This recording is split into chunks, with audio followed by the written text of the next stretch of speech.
What's up, man? How you doing, buddy? Good, dude. Good. Thank you for joining. I got Scott Sayers on the podcast today, owner of the awesome tuning shop Deutschwurx. Did I say it right? I didn't even checked with you before. Yeah, absolutely.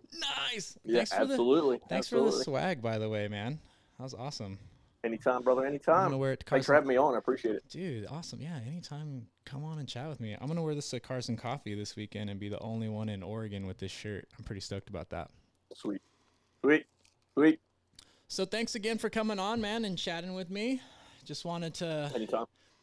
have you on, man, and chat about your Volkswagen history, your company you got going on, projects. So as I always start these things out, how'd you get started with Volkswagens or Euros in general? I started out right out of high school, Nice. and basically, my whole family was General Motors background. So I actually Mm, worked for a General Motors store, but we also had Volkswagen there. okay. And like a month into it, I was like, man, I hate working on General Motors cars. This was in 1988. I'm old, don't laugh. Mm, So I just, they were like, we're really backed up on Volkswagens. Do you want to work on those? And I'm like, yeah, let me give it a shot. 30 couple years later, that's all I do. yes. Awesome. So you started with the GM. Did GMs do the? Was that the Colt? So I basically, oh my, when I worked for an Oldsmobile store, oh my God, we still had the old rear wheel drive diesels and all that nonsense, and they were just boats and did not want to work on those things. They were greasy and dirty. And back then I didn't know anything about diesels, and it was a whole thing. So Mm-hmm. I was so glad that they gave me the opportunity to work on Volkswagens. And in 2018, I got my 30-year plaque and rolled out. Sick. Dude, that's awesome. So I even worked for Audi for a little while. Took a break from the VWs and worked for Audi, which is kind of the same thing. And Mm-hmm. that was cool. Audis were cool. Worked on Porsches for a little while at an Audi store as well. Nice. So basically, just had the Volkswagen Group as a background for my whole career. Awesome, man. And that's been mostly So, like technical. So you've been like a tech in the field, essentially, just working on them. oh yeah, yeah. Like I actually talked about becoming what they call a QTM. It's a quality technical manager or quality training manager Nice. that works for corporate. And I had a real good friend of mine that was working for them, and he just basically he's like, "You're not going to like it because there's so many like hoops to jump through." Um, Bureaucratic corporate yeah, work. exactly. And he's just basically said that you know, I love fixing cars, and he would come out and we would get involved with cars, and he'd send cars to me, and we would get involved with doing certain things like for the first time. Mm-hmm. Um, and it was great, but he just said you're not going to like the bureaucracy with it. Mm, yeah, that makes sense, dude. Those corporate jobs are tough. I have one right now myself, and there's a lot of bureaucratic BS you got to deal with every day. A Right, lot of right, red tape and hoops to jump through for non-essential tasks. right. It sucks. So he just said, at the time I'd had kids, my kids were only a couple years old apiece, and he was like, you could be on the road for a week and not see your family, and I'm like, Mm, never mind, yeah. can't do it. So back in the GM days when you first got started, what were you working on? Was it like Rabbits, Mark twos, Mark ones, and Mark twos, Um, pretty much, right? well, put it this way, like last year I sold an 88 16 valve to one of my customers, and he's Mm. from Pennsylvania, and he's like, you've been working on these a long time. And I said, well, I remember doing pre-delivery inspections on 88 16 valves, 88 Nice. GLIs, 88 GTIs. I mean, back then we still had Beetles and stuff coming in. Yeah. And in the old stores, we had what they called a unit man and a unit room in there. And they had a guy that would replace the engine. So somebody would literally come by at lunchtime and say, I need an engine replacement. And we would put them in. I mean, you think about, you always see that thing, oh, I can do a Beetle engine in 12 minutes and I can do them in 15 minutes. Well, Yeah. you can definitely do them on somebody's lunch hour. Wouldn't that be So, rad if you could just do a VR swap in a Mark One in like a lunch hour? It's like, oh I my need, I need God. a VR, dude. Well, we started doing those back in the day before they had engine mount kits and all this nonsense. And I'm telling you, it's so easy to do now. It's butter. All these guys got all these kits Hmm. that you can buy engine mounts for and all that. Yeah. But it was a pain in the ass back in the day. Dude, what was the earliest engine swap in a water cooled that you can remember doing? 8 valve to 16 valves. That Okay. was a big deal. Like for the rabbits, Yeah. like if you had a Rabbit GTI or a non 16 valve Scirocco, like I had an 82 that ended up getting stolen. Oh. Actually, at a car show in Pennsylvania, got stolen from the What? hotel parking lot. My brother's car got stolen. My car got stolen. We went up with 2 cars, a truck, and a trailer, and came back with a truck and trailer. Oh, no way, dude. That's Yeah. crazy. My late brother had a 92 8-valve GTI that was, I mean, back then when we were doing the bug outs on the East Coast and doing things like that, he was winning best of show up against the air-cooled cars, water-cooled cars. I Whoa. mean, he had a, polished transmission, chrome axle beam in the back, chrome axles, chrome struts. I mean, it turned into a trailer queen, but they stole it off the trailer at a car show. Dude, that's crazy. Did you guys ever recover it? Like, what happened with never saw it again, or? Nope, Oh, never saw it again. wow. This was in Reading, Pennsylvania, and the police told us between Philadelphia and Reading, those are like the 1 and 2s right there in Pennsylvania. Dang. And it wasn't like, So we never saw it again. yeah, it wasn't like nowadays where you could see stuff for sale on like eBay or Craigslist or Marketplace or anything like that to Nope. track stuff down. It just disappeared into the ether. Yeah, and that was, stuff like that. I mean, he had a polished cylinder head. I mean, it's like, how many 8-valve polished cylinder heads do you see in it? Oh, dude, that's crazy. We never saw that stuff on right there. Back into the GM days when you started working the Volkswagens, I'm assuming that's kind of what got you into them. So what was your first Volkswagen that you actually got into and started messing with? I had 2 rabbits, Nice. older rabbits, like, 1617 NA cars. Mm-hmm. Both got stolen. Oh, I jeez. back in the day, you used to be able to. I mean, you got to understand, we're smack dab between DC and Baltimore. Okay. So, yeah, if it's not chained down, I mean, guys in my crew that I've known for 20 and 30 years, they had cars stolen. I had a friend of mine that saw his Jetta GLI driving down the street from his house. He gets in the car, jumps in his GTI, and goes down the street, and the police pull him over as he's running down his 16-valve GLI on the highway. What? And he's like, "That's my car right there. I'm trying to get my car." And they were like, "We're pulling you over. Get out of the car." You're speeding, dude. Yeah. Oh man. Right.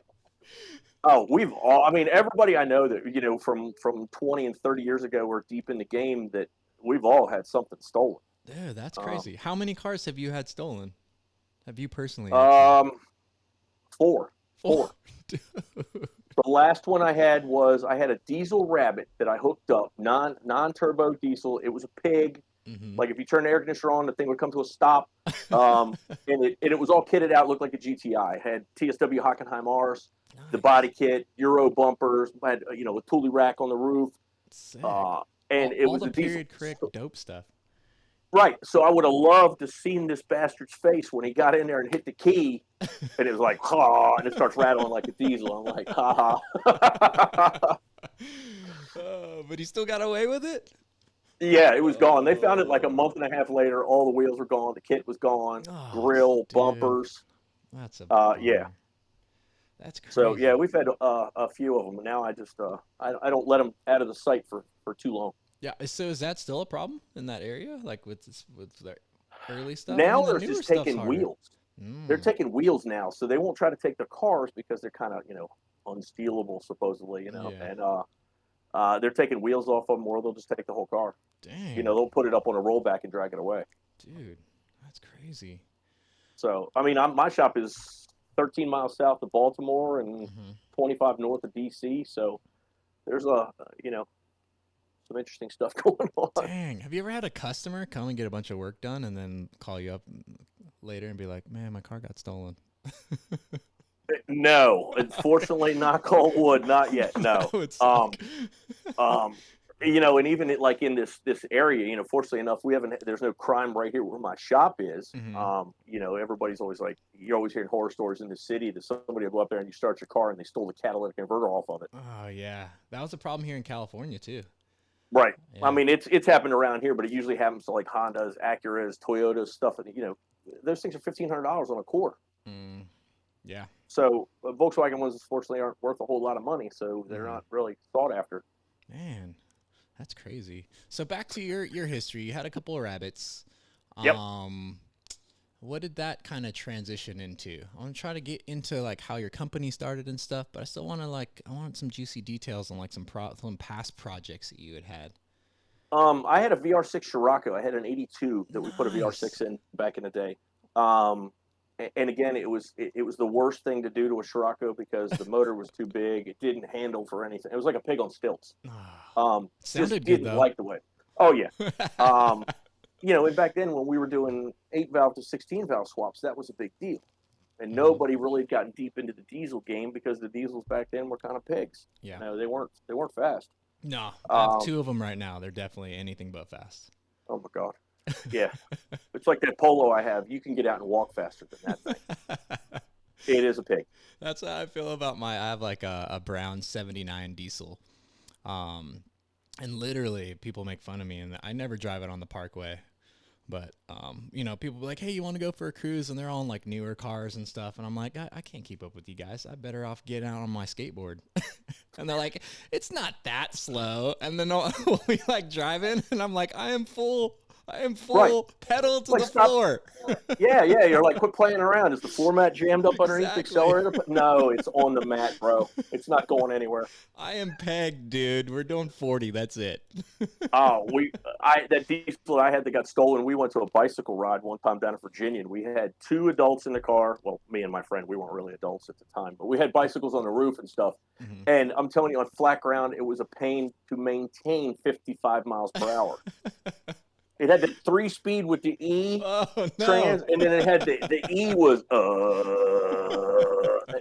so it would go faster in third gear on flat ground with 2 of us in the car. But you get 1,000 miles a gallon though, right? Yes. And then back then we would take like the GTI transmissions and put behind them, get a Tektonics dual outlet manifold, dual downpipe, nice exhaust. Gut the air box, put your dryer hose out to the grill, and we were getting like 50, 60 miles a gallon out of those things. Yeah, dude. But the GTI transmission made such an improvement because it just close ratio box. It wound up faster, and you didn't have to kill it getting it off the traffic light. Yeah, that's one thing that's awesome about my brown car. I filled the tank in it like a month ago. I only drive it on the weekends. It's not like a daily drive or anything, but like it's still like 3/4 full. Yeah, no, I mean, no doubt. Like, when is this thing? I never have to put gas in this, or diesel, I should say.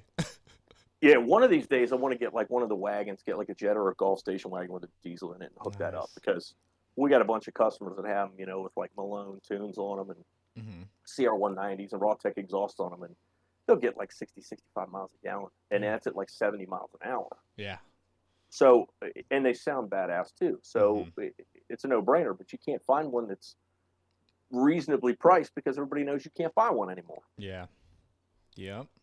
Especially around here. Everybody's so, around the DC Beltway area, everybody's so eco-friendly and they want diesels. Mm-hmm. So. Man. Yeah. No, I like them now. I never messed around with diesels. I had a Mark 6 JSW 1.9 TDI.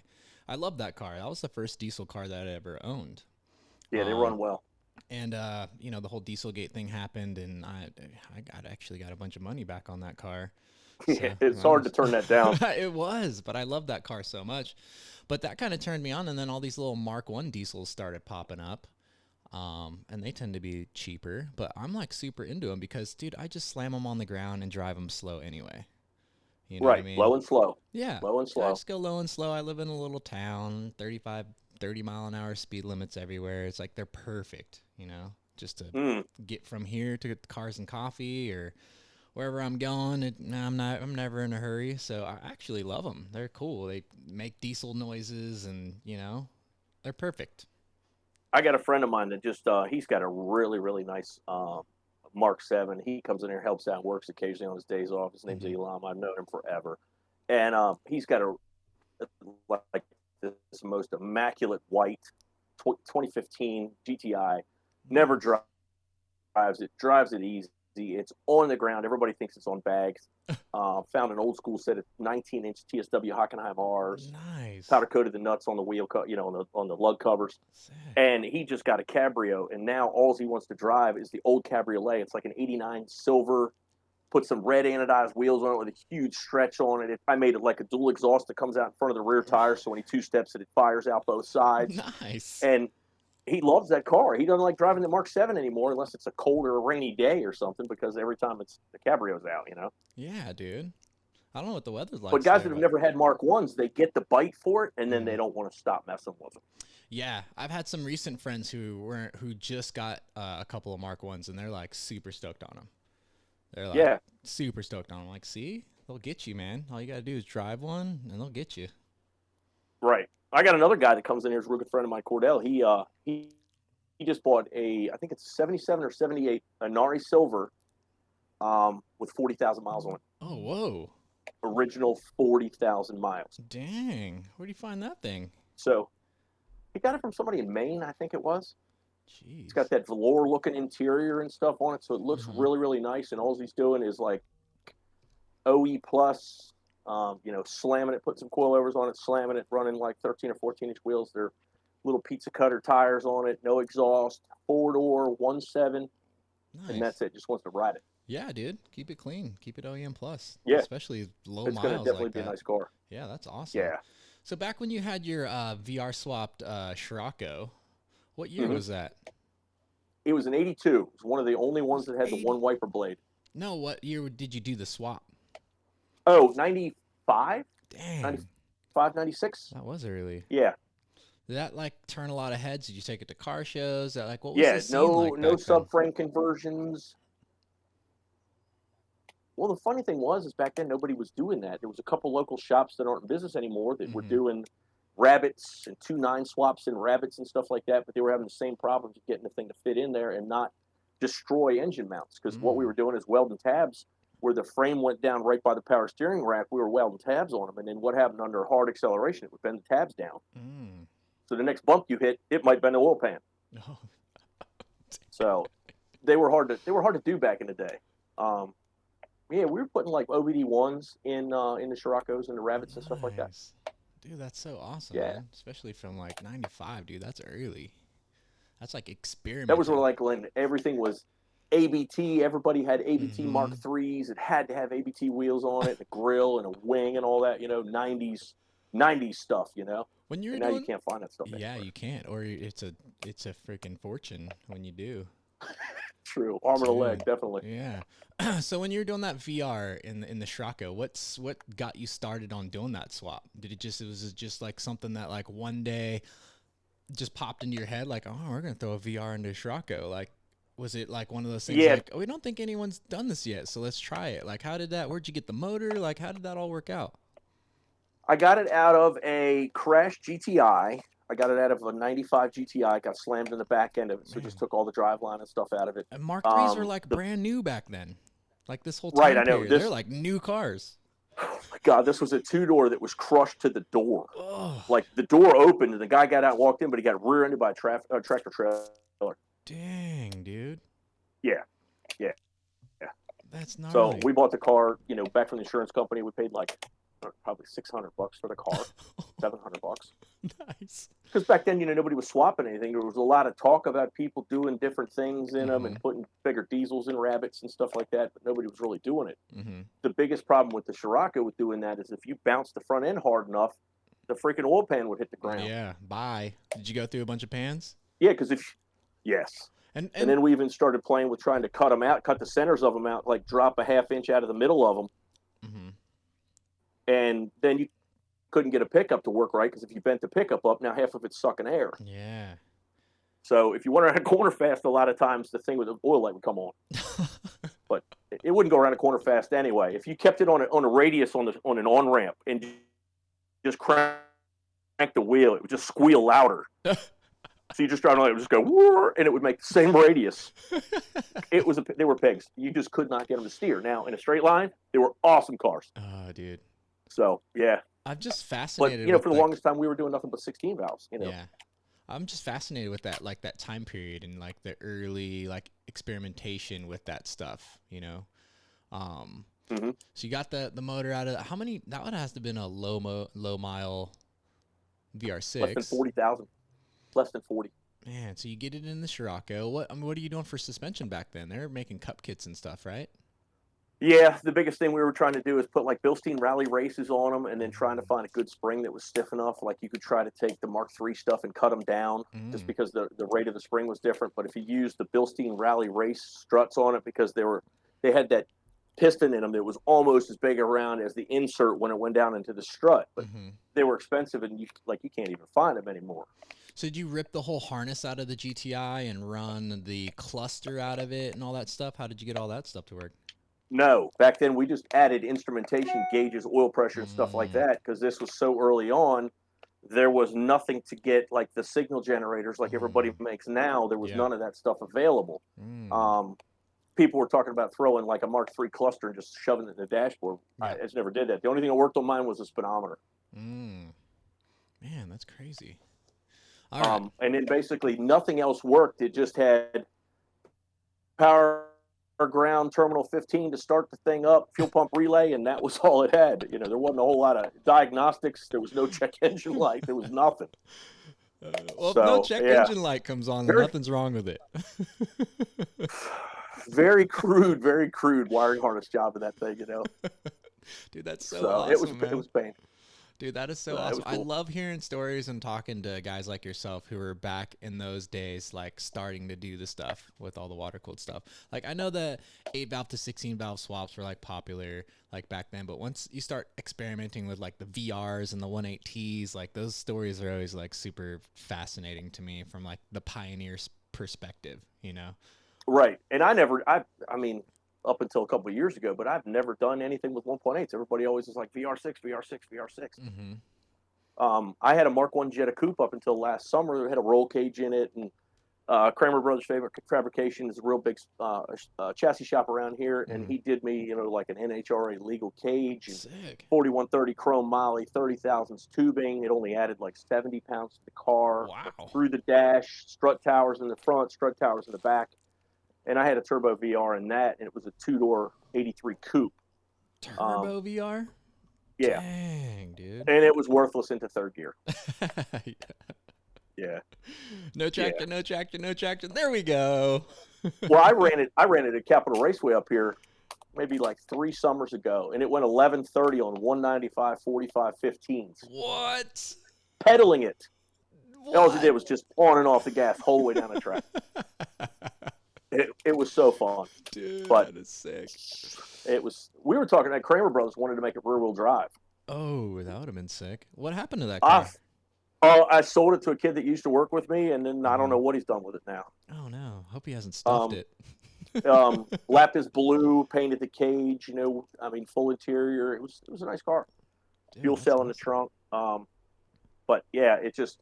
When I took it over to Kramer Brothers, it was funny because he says, I said, I'm going to bring this car I'm building a race car out of. I need you to put a cage in it, and I need you to put seat brackets for me and all that other stuff. And I rolled it over there, and he goes, when's the car coming in? I said, this is it. And he goes, this is a mechanical asshole. Don't get this thing out of here. I'm like, no, this is the car. And he goes, oh, my God, why did I even sign off for this? This guy builds these, like, 5 and 6 second pro mod cars, and I roll in there with this coupe that looks like it literally, I'll have to send you pictures of it, but it looks like it went down with the SS Minnow and the Titanic. Oh my God. I mean, and it went from what the hell to, oh wow, you know. Yeah, definitely send me pictures of that thing. Oh my God, you're going to be like, there's no way that was that, because it was like in 2 years time. Yeah. It was a cool car. It was just it just was a pain in the ass. It overheated a lot because it had, you know, Mark I little ass radiator in them and stuff. And, it was fun on the highway. I destroyed a couple of Hellcat Chargers and stuff on the highway. Nice, dude. You got power to weight for sure. Yeah. And, but over like 130, it was like a barn door in the wind, bro. It was like, you just kind of like saw the wheel and it kind of went where it wanted to go. Yeah. It's like a brick going down the highway. Dude. Yep. Yeah. Here comes the barn door coming down Interstate 95 at 130 miles an hour. It's like you can just kind of let it go. So we know aerodynamics come into play at about 130 miles an hour for Mark I. Oh, no, way before that. You just had to be sitting there like this, sawing on that thing to get it to go straight, dude. Yeah. That's awesome, dude. So that thing, 12-valve VR turbo? Yeah. What size turbo were you running? T3, T4 hybrid. Oh, nice. Sick. And mild tune, you know, running like, you know, chip tune, never really got crazy with it. If I kept it, I was going to go, you know, E85 standalone, 3.0 bottom end and all that stuff. And started realizing I have too many cars, too many projects. I'm never going to get them done. Did you ever dyno that thing? Yeah, it had over 5 at the wheels. Jesus. It was nice. It was a nice piece. Dude, that's crazy. I mean, it was a fully built 2.8, but it was still a 2.8. And like, I never put cams or anything in it. It was a big valve head, but never put cams or anything in it because everybody's like, don't put cams in it because the way the boost comes on and the cams are coming in late in the RPM range, it's going to just hit and be like that, which what it did. You had to kind of lock your arm up against your body and hold on to the shifter because it kind of was doing that nonsense while you're trying to take off. So, yeah, I got rid of that one last year. Dude. Man, like, have you ever, like, all the European dudes are just throwing, like, Synchro and Halodex all-wheel drives and stuff into it. Have you ever thought about messing with any of that? I know a guy that's got another shop. He's one of the few local shops that I, get along with, because there's not all that animosity. Somebody says something, kind of thing. And he's out in West Virginia, and he changed I think he has a 20th and made it all-wheel drive. And I asked him, I said, just for shits and grins, how bad was it? And he goes, I'll never do it again. Dang. Yeah, dude. Just because it's such a hassle to do. And that, I mean, you could cut out the floor and cut it in, but the problem is if the car's not square, the thing's going to go down the street like a crab, and that's not going to be good. I saw so many build thread starts for like all-wheel drive conversion Mark 1s, Mark 2s, you name it, and then never any of them that got finished. Oh, I know. I think it's just because you get so overwhelmed with it, you're like, forget it, I'm not finishing this thing. Yeah. I mean, like I said, Kramer Brothers wanted to make my car rear-wheel drive, and originally he said, let's go LS, and then said, no, let's do a VR, a turbo VR, make it rear-wheel drive, and have it longitudinal like an Audi, and then put like a power glide or something behind it, just to bang on it in a quarter mile. But at the time when I did that, the cage was X number of dollars, and then it would have like tripled to get the rear-wheel drive set up in it. And I'm like, man, the pockets aren't that deep. This was like 5 years ago, and I'm like, I was still working for somebody else at the time, so I was like, I really don't want to get into all that. That would have been gnarly, dude. That would have been. Well, now everybody's doing that. There's a couple of LSs that are running around in rabbits now. Yep. No, that guy in California, I always forget his name, man. He's the red one. Well, he's got that LS Caddy. I think he's done a couple of them now with the rabbit truck. It's got like the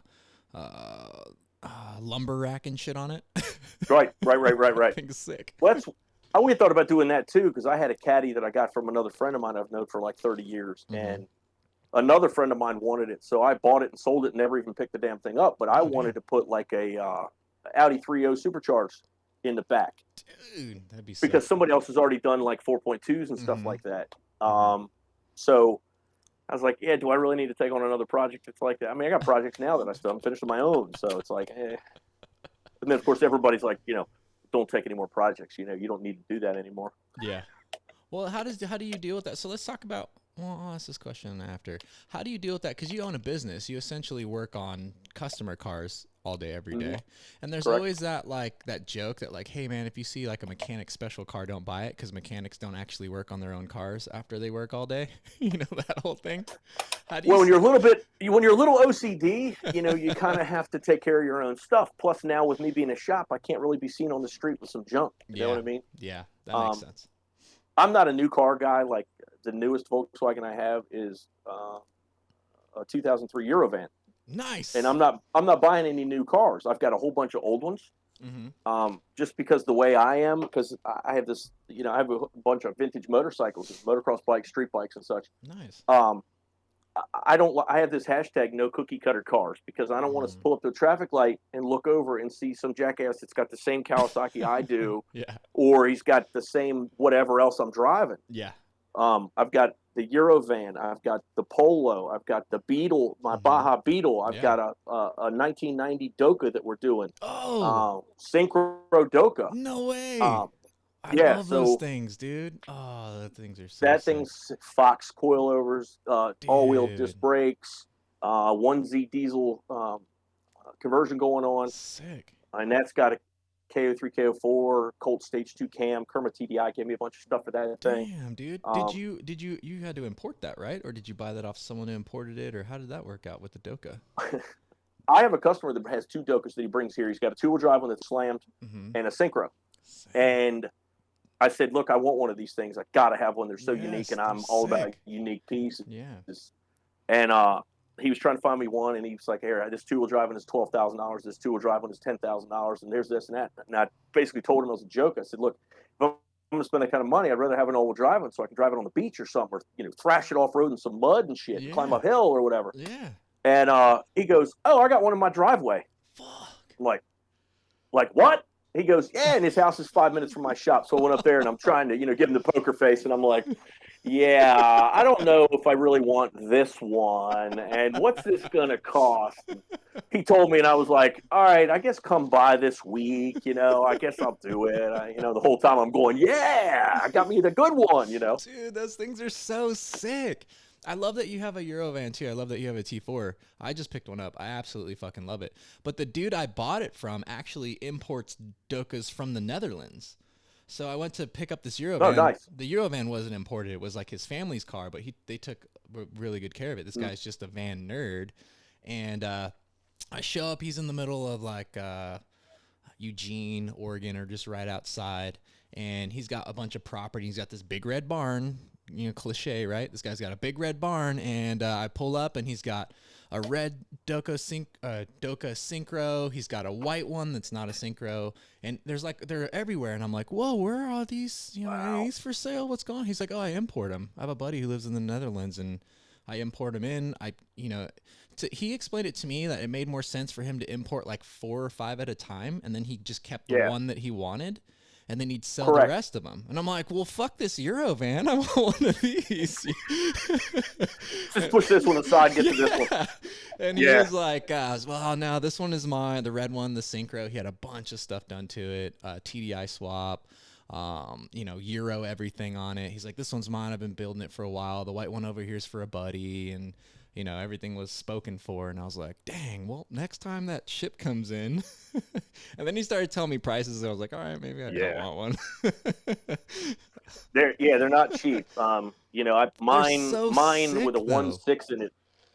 Yeah, and that's the thing. Mine has 2 seats in the front, nothing in the back. So I'm putting 4 Brom bucket seats in it with harnesses and everything, so I can have my kids in the back strapped in. And dude, that's so sick. we're gonna build a center console for it, put a DVD flip up DVD in the back for my kids to watch TV and all that stuff. But dude, I bought mine from my buddy Casey. He's got 2 of them, like I said, and I'm building a 1.9 diesel for his and going mechanical injection on his 2-wheel drive Doka. Nice. I haven't seen any pictures of that thing on your Instagram. I would have flipped out. So I try to see if I can find it. My Doka's unfortunately been in on a lift in the shop for 4 months, 5 months. Okay. So it's on my list of things to do when I get a free time. Nice. Whenever that is. Never. So, just sell it to me. That's why, like I said, I started selling cars last year. I had a thing. I finally scored a nice thing. Wow. Flipped that, made a little bit of money on it. I had a rabbit. I had a caddy bed that I was going to build a trailer for my Beetle to tow behind it. I got a lowrider bicycle and some stuff in it. Was going to put in there and a motorcycle, and was like, I'm never going to finish that, so I'll sell that. Sold my Scirocco, and then I bought the Polo, then bought the Doka. So we're back up to the same level we were at before. All right, dude. Well, let's talk about your business, and then I want to jump back into your projects. My head is like all over the place. Like I have a million questions that I want to ask you about. Welcome to my world. That's where mine is too. And I'm like, where do I go with this? Sorry. No, dude, it's cool. It's rad. Like, it's rad. Your business, Deutschwurx. Mm-hmm. When did that? So you did the GM thing, got into Volkswagens. Like, how long? Because I think your slogan was something like 30 years of building badass cars, right? It's my buddy Elliot. I work on his Mini Cooper, and he's the reason why I got into minis, because he's got probably one of the sickest Mini Coopers around here. And like when you hear it, you're like, that thing's making all that noise. Wow. I mean, because it sounds really good. Mm-hmm. And he came up with that, building the sickest rides for over 30 years. Nice. Even though I haven't been open 30 years, still been putting cars together for that long. Yeah. So that's where it kind of came from. Okay. So how long?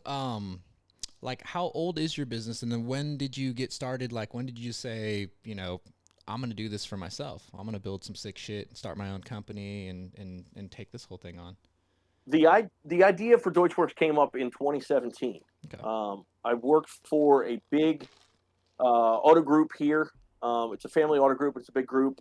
They had a brand new white frame Volkswagen store. It was probably one of the newest ones in the area. I was a service director, wearing a shirt and tie, but I also had to fix cars because we didn't have anybody that knew anything about cars. Man.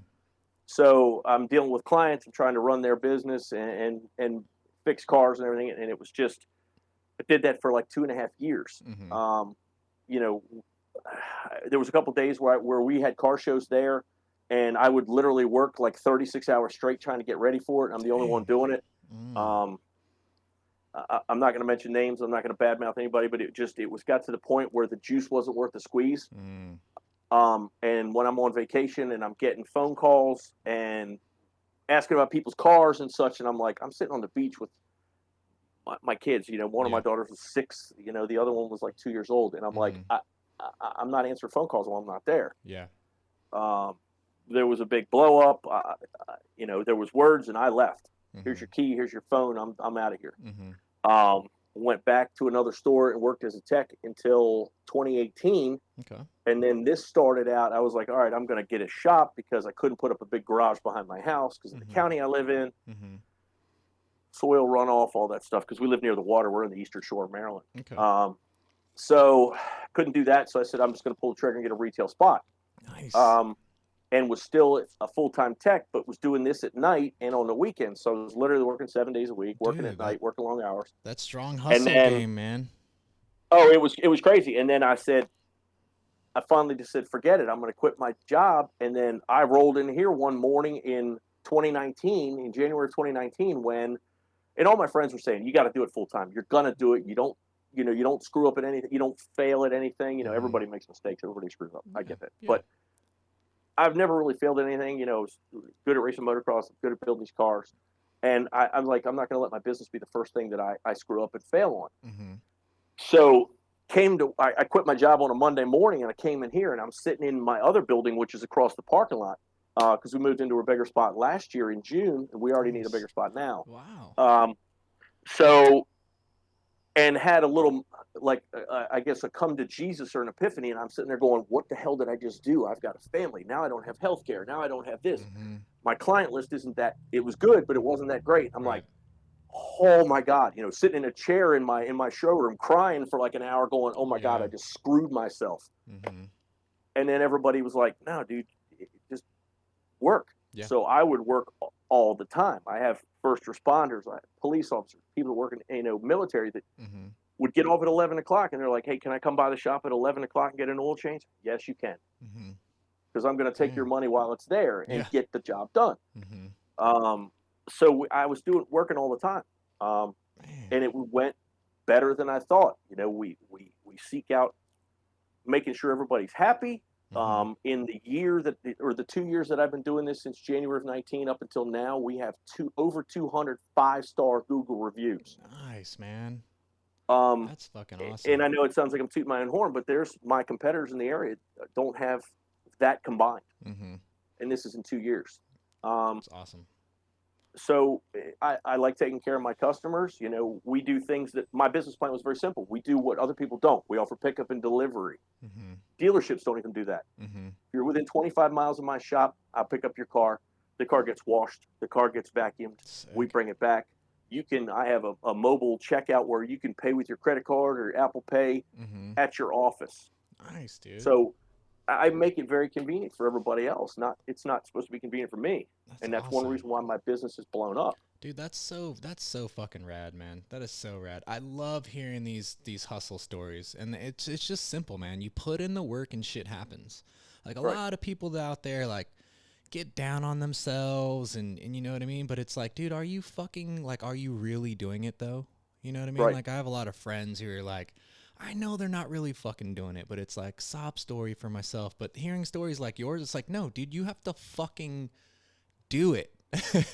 Right. I mean, a good example, last year when COVID hit, the world's coming to an end, and I'm thinking, okay, if they shut down even automotive businesses and they're going to police these things, I'm like, okay, well, I'll sleep at home all day long. I'll be with my kids during the daytime. And I'll work all night long, and the local law enforcement could bang on the door. Like, what are you doing in there? I'm minding my own business is what I'm doing. So I'm going to work on cars in the middle of the night so I can pay for my family and take care of my, I got to take care of my own people, Yeah, yeah. And other shops in the area, not even like my competitors, but other shops like in the area that I'm in this industrial area, they were closing on the weekends. They were closing on Wednesdays and pulling back hours. And I said, you know what? I'm putting the hammer down. I'm open 7 days a week. Dang, dude. So, and it didn't matter. Sunday afternoon at 2:00, you need an oil change or a Unitronic software, or you need a downpipe installed. I'll meet you at the shop. My house is 5 minutes from here. Damn, dude. I worked 93 days straight last year before I had a day off. Fuck. That includes Sundays, that includes Saturdays. Is everybody hearing this? Dude, I'm almost 50 years old. I'll turn 50 this year. And you either want it or you don't. You have drive. I've had some of the best kids that I've trained in the world that were smart. I mean, really good book smart, really good techs. But they didn't turn any hours because they didn't want to work. There was no hustle. There's no drive. And when you see somebody walk across the parking lot, that body language dictates how they are in life. And I know it sounds like I'm being hard on people, but when I hired people, I said, are you looking for a job or a career? And the first thing they say is, what's the difference? Next. I don't have anything for you. Or you just watch them walk up with like a nonchalant kind of body swagger, and you're like, sorry, bro. And that's the thing. It's like, and then when I worked for a dealership, I used to tell people, I was like, can you pass a drug test? Because do you need to study? And they'd look at you and go, what do you mean? I'm like, dude, I just gave you the answer to the test. I can't tell you we're going to drug test you, but do you need to study for your drug test? Maybe come back in a month, because if you fail, you're dead to us. And they're like, oh, I don't even know what you mean, bro. I'm like, oh, God, okay. Where am Never I, mind. Dude? Right. Who is it? So, and that was the thing. I went on vacation with my kids for a week last year, just like I'm going on vacation in like 2 weeks. Nice, man. And then after that, like I had 13 days off last year, including the week I went to the beach. That's crazy. But if you want it, you got to make it happen. Nobody else is going to give it to you. Fuck yeah, dude. And I salute you for that shit, man. That's like straight up just fucking balls to the wall of work, dude. Just get your fucking hands dirty and do it, man. And it's paying off for you, though. Right? I'm already in the process of looking for another shop. I either want to go into like southern Pennsylvania or into northern Virginia. I've got 2 other people working with me right now because, again, up until June of last year, I did everything by myself because, again, not trusting a lot of people and having the OCD, and you're like, I don't want to leave anything on the table because if something gets screwed up, it's my name, and I have the one that has to go to a client and say, by the way, something got screwed up because so-and-so had a bad day or they had an argument with somebody in their family, whatever. So I did it all by myself, and then it got to the point where I could not keep up with it. That's so I've got a young lady named Megan that works up front for me. She is killing it. I cannot say enough good things about Megan. Nice. She's awesome. Handles clients, checks out people. She goes out and does software downloads and stuff for me while I'm working in the back. So shout out Megan. She does it all. Awesome. I just hired another kid that was a guy that came in. Him and his brother bought parts for me for years. They have the knowledge, and then one of them just one day said, well, why don't you go work for Scott? So now he's working for me. Nice, dude. So he's got the basic knowledge, just needs a little more experience, and he's good. That's awesome. I'm happy for you, dude. It's good. I've put every time I make a profit, I put it back into the business. I just spent a shit ton of money on buying powder coating equipment, so we do powder coating in house now, just to be able to give that extra service. Nice. And all this has been done in 2 years. So that's crazy. I had the impression that your business has been around for a good amount of time. So January of 2019 is when I jumped in with both feet and just made it happen. And dude, that's I got guys that have been in business longer than me that haven't, and I know it sounds like I'm tooting my own horn, but I am proud of what I've done. That haven't done half. Dude, that's awesome. And I'm planning. There's more stuff on the horizon. We're talking about. As soon as I get a bigger shop, there's a spot next door to me that they're talking about buying a property so they can put up their own building, have a tax write-off, blah, blah, blah. Which case I'll knock this wall down right here, and there's going to be more bays and a dyno. Nice. So that's the future of what we're talking about. I mean, that's awesome.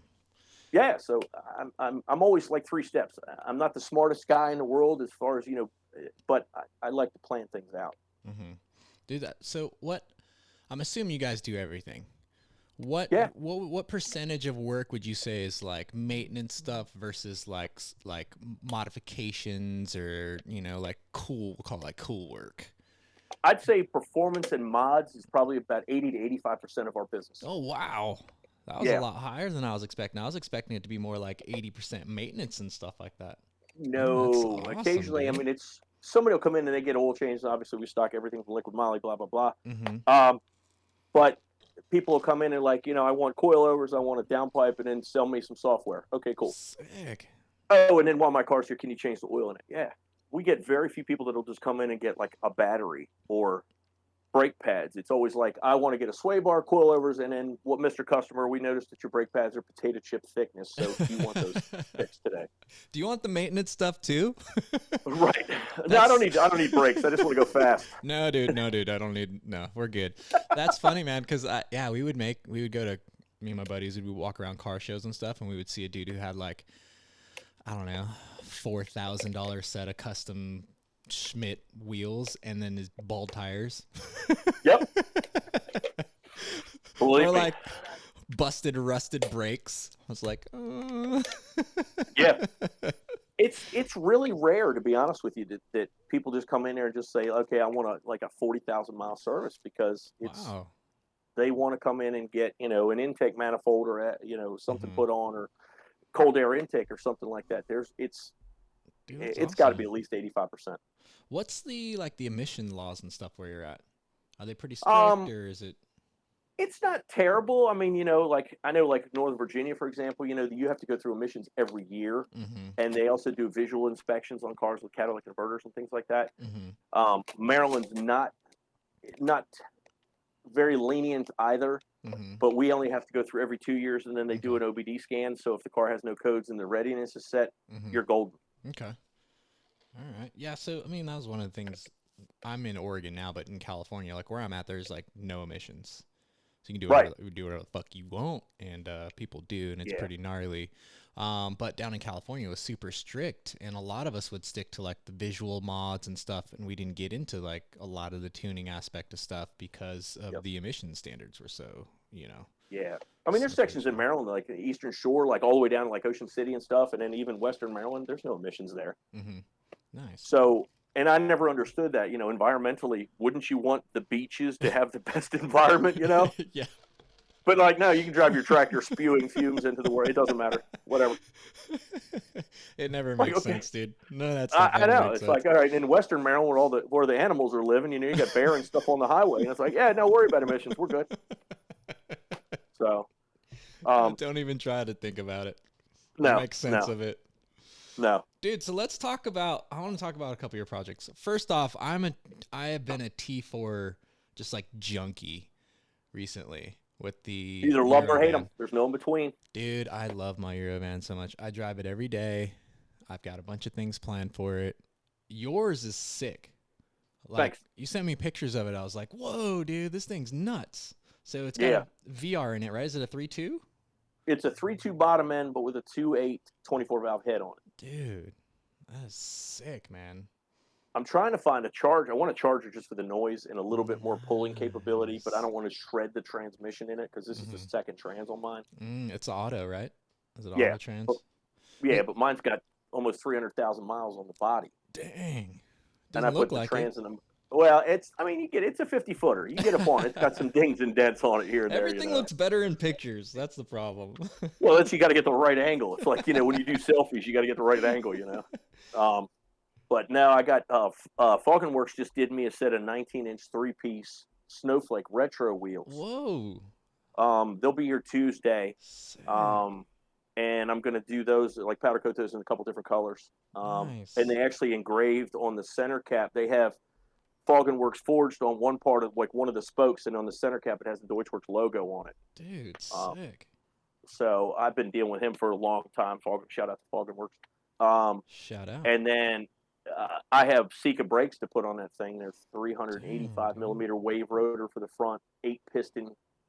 The caliper's way less than that, or what's on there now. Yeah. 335 rear and 6 pistons for the rear. Nice, dude. Problem is they don't clear the Vossen wheels because of that big lip on the inside of Vossens. I don't know if you've ever seen that, but because the caliper and the rotor are sitting over so far, it just barely touches. And I've been waiting for the FalconWorks wheels for a while. So as soon as I get all that, everything's going on at one time. Dude, those are gonna look so sick. But somebody was asking me, like, why the hell do you put on big brakes on that van? I'm like, why not? Yeah, why not? Because it's sick. It's just gonna look cool. VR, It's a VR. Yeah. Come on. I'm like, and they're like, how fast is it? I'm like, just don't even ask.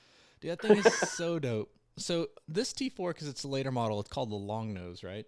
Because it's like Yes. mine is like the earlier model, so it has like the different front end to it, like the headlights, the hood comes down, the What year's grill's yours? different. Mine's a '93.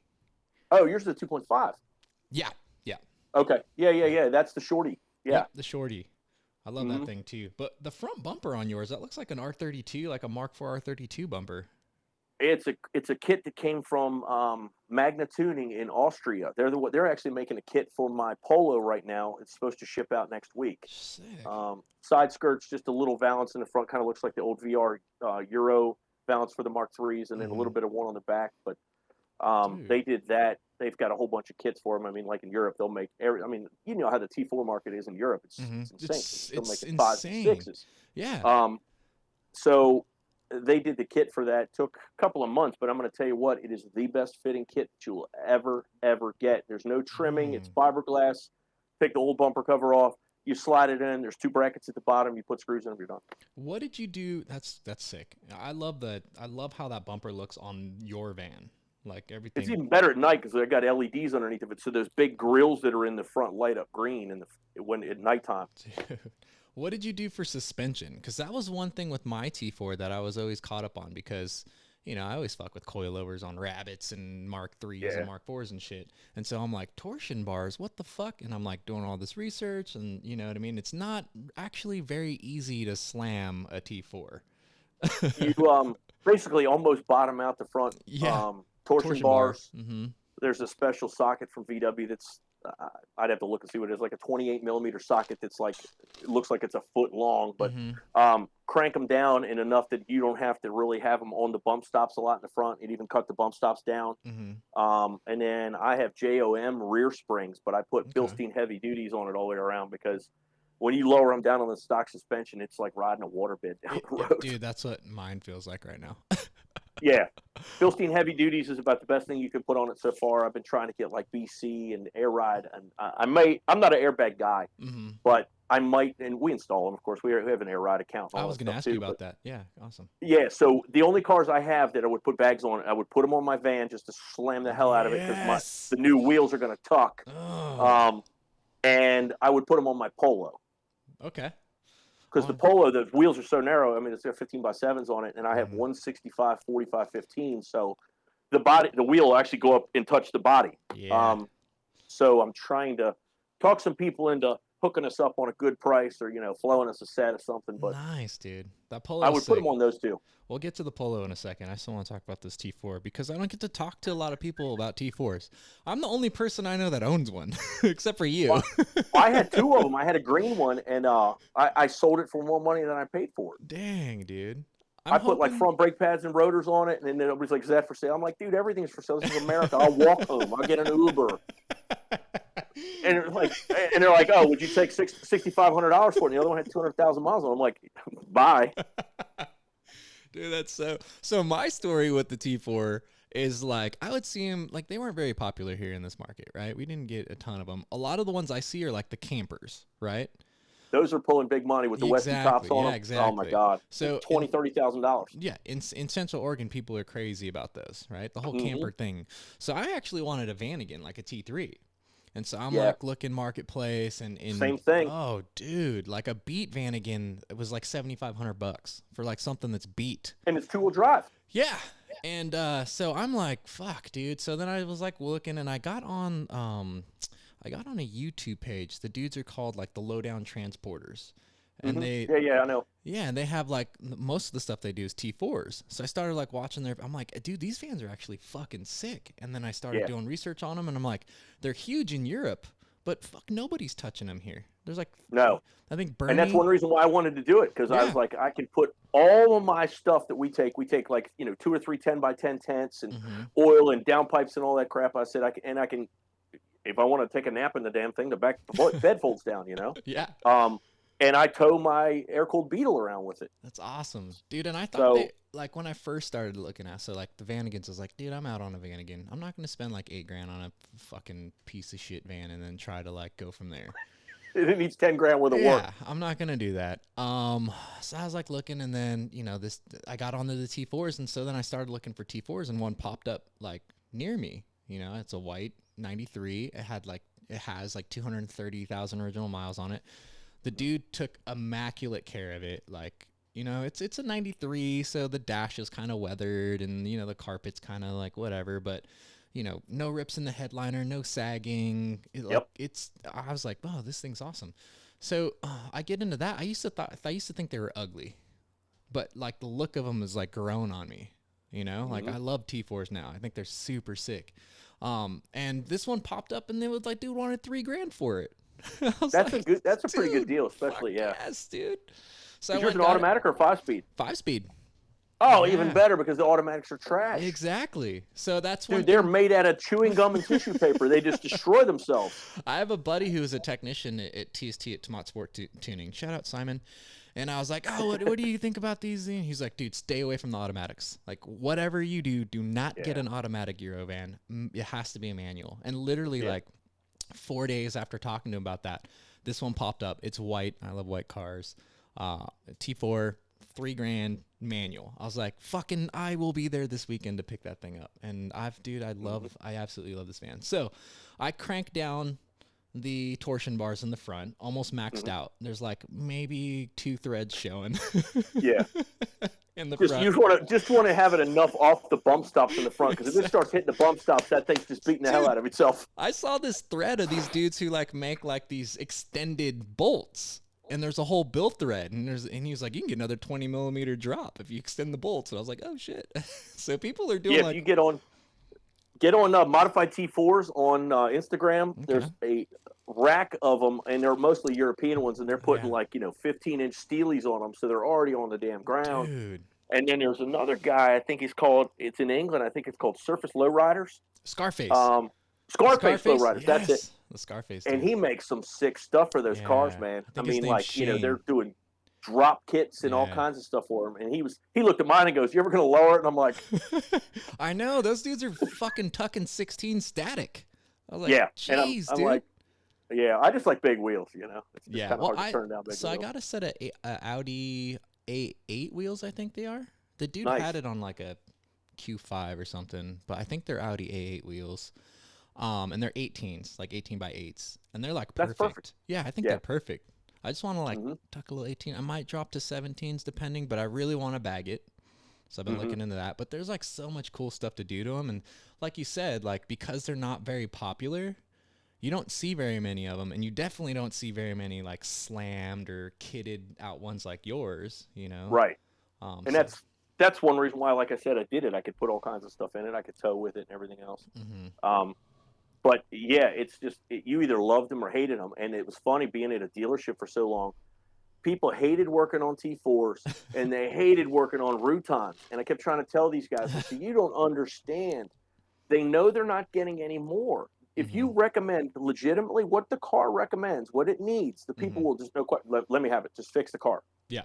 I don't care what it costs. Just fix the car, because they know they're not getting another one. Yeah. I when I worked at a dealership, I was checking a lady out at the last one, got my tie on and everything, and it was 2 ladies that were in line. One of them was going back to Germany because Andrews Air Force Base is right there. And she says, Scott, keep an eye out for anybody who wants my van. Do you want my van? And I'm like, no, I already have one, but thanks. And the woman taps her on the shoulder, says, I'll take it. bought it right there. Wrote her a check. Dude. I'm like, that's crazy. And that's what I kept trying to tell everybody, because like in 2003, there were so many of those things that got sent back to Germany on a boat. You can see the films on YouTube, but they're just driving them up on the port and shipping them back because they couldn't give them away. I mean, the one mine had a sticker in it. Mine's a loaded GLS. It was $36,000 in 2003. Wow, that's a lot of money for 03, dude. Yeah. And it didn't have any creature comforts, no Bluetooth, no DVD. It held 7 people, and that was about it. Yep. That's how mine is, dude. Mine's like, I love mine, dude, because it's like there's no electronics, essentially. Like there's no, they're all crank windows. They slide even better in the back. Yeah, I'm like, dude, this van couldn't have been any more perfect. Does it have a sunroof? No. Yeah, mine doesn't either. Yeah, no sunroof. That's a rarity. Yeah, but I'm fine with that, man. Less leakage. You don't got to worry about any of Something that else shit. less to break, so Yeah. I don't even want it anyway. It's when you unplug it so it never opens, so it won't break. You just leave it go, you know. Exactly. I need to like I really want to bag it like really really bad. So I've been doing some research on that. Right now, like I said, I cranked down the front torsion bars as low as they would go, and then I kind of cheated for the rears. I'm just gonna no, I cut the springs. Cut the shit out of the springs. So I did the rears and I did one side, and you never know how much to take off. So you got to be a little careful, right? So I start with a half a coil, bolt it back up, drop the van down. Now that didn't do anything.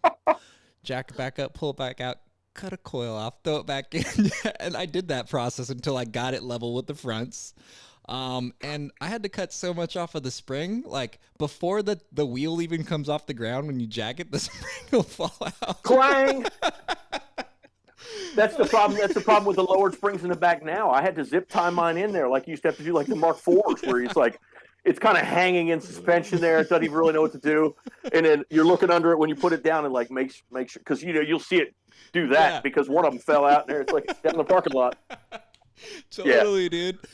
Yeah, you have to zip tie them in to kind of secure them to the axle to the body because otherwise they're going down the street. I told my wife, I'm like, if you ever drive this thing, I don't care about the incline. You just got to hit it straight on.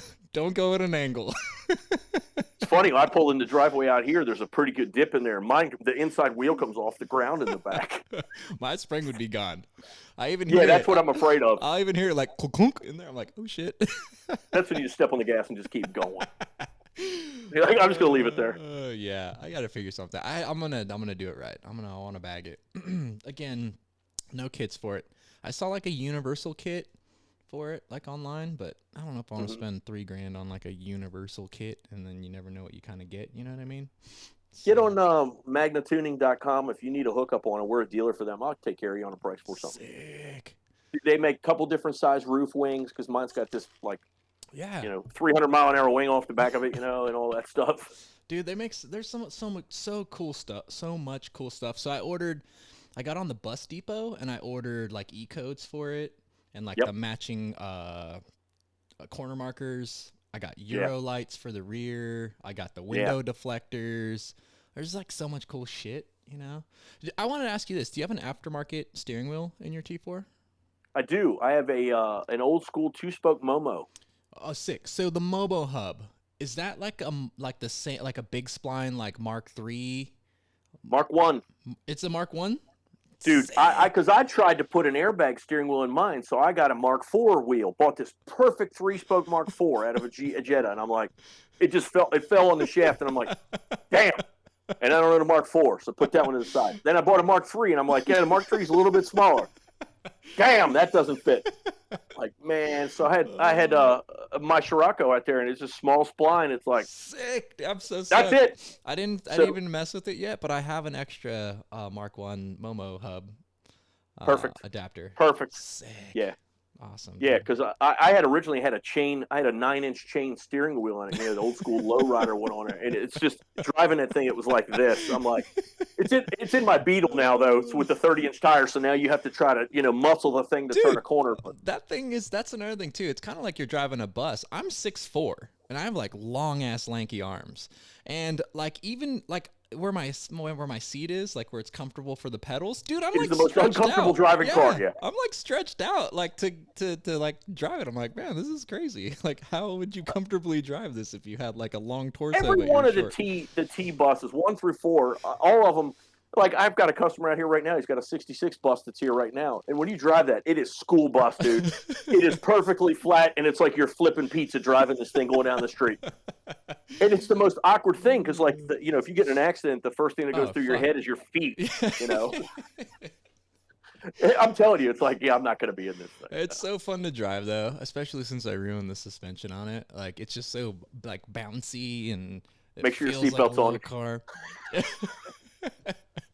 We used to take the automatic Vanagons, the 2-wheel drives back in the day when they needed shocks because they blow shocks out all the time. Mm-hmm. Dude, you could do a gas brake on that thing, and it would hop like it was a low rider with hydros on it until your head gets jammed up in the roof. I mean, this was back in the 90s when we were working on these things all the time.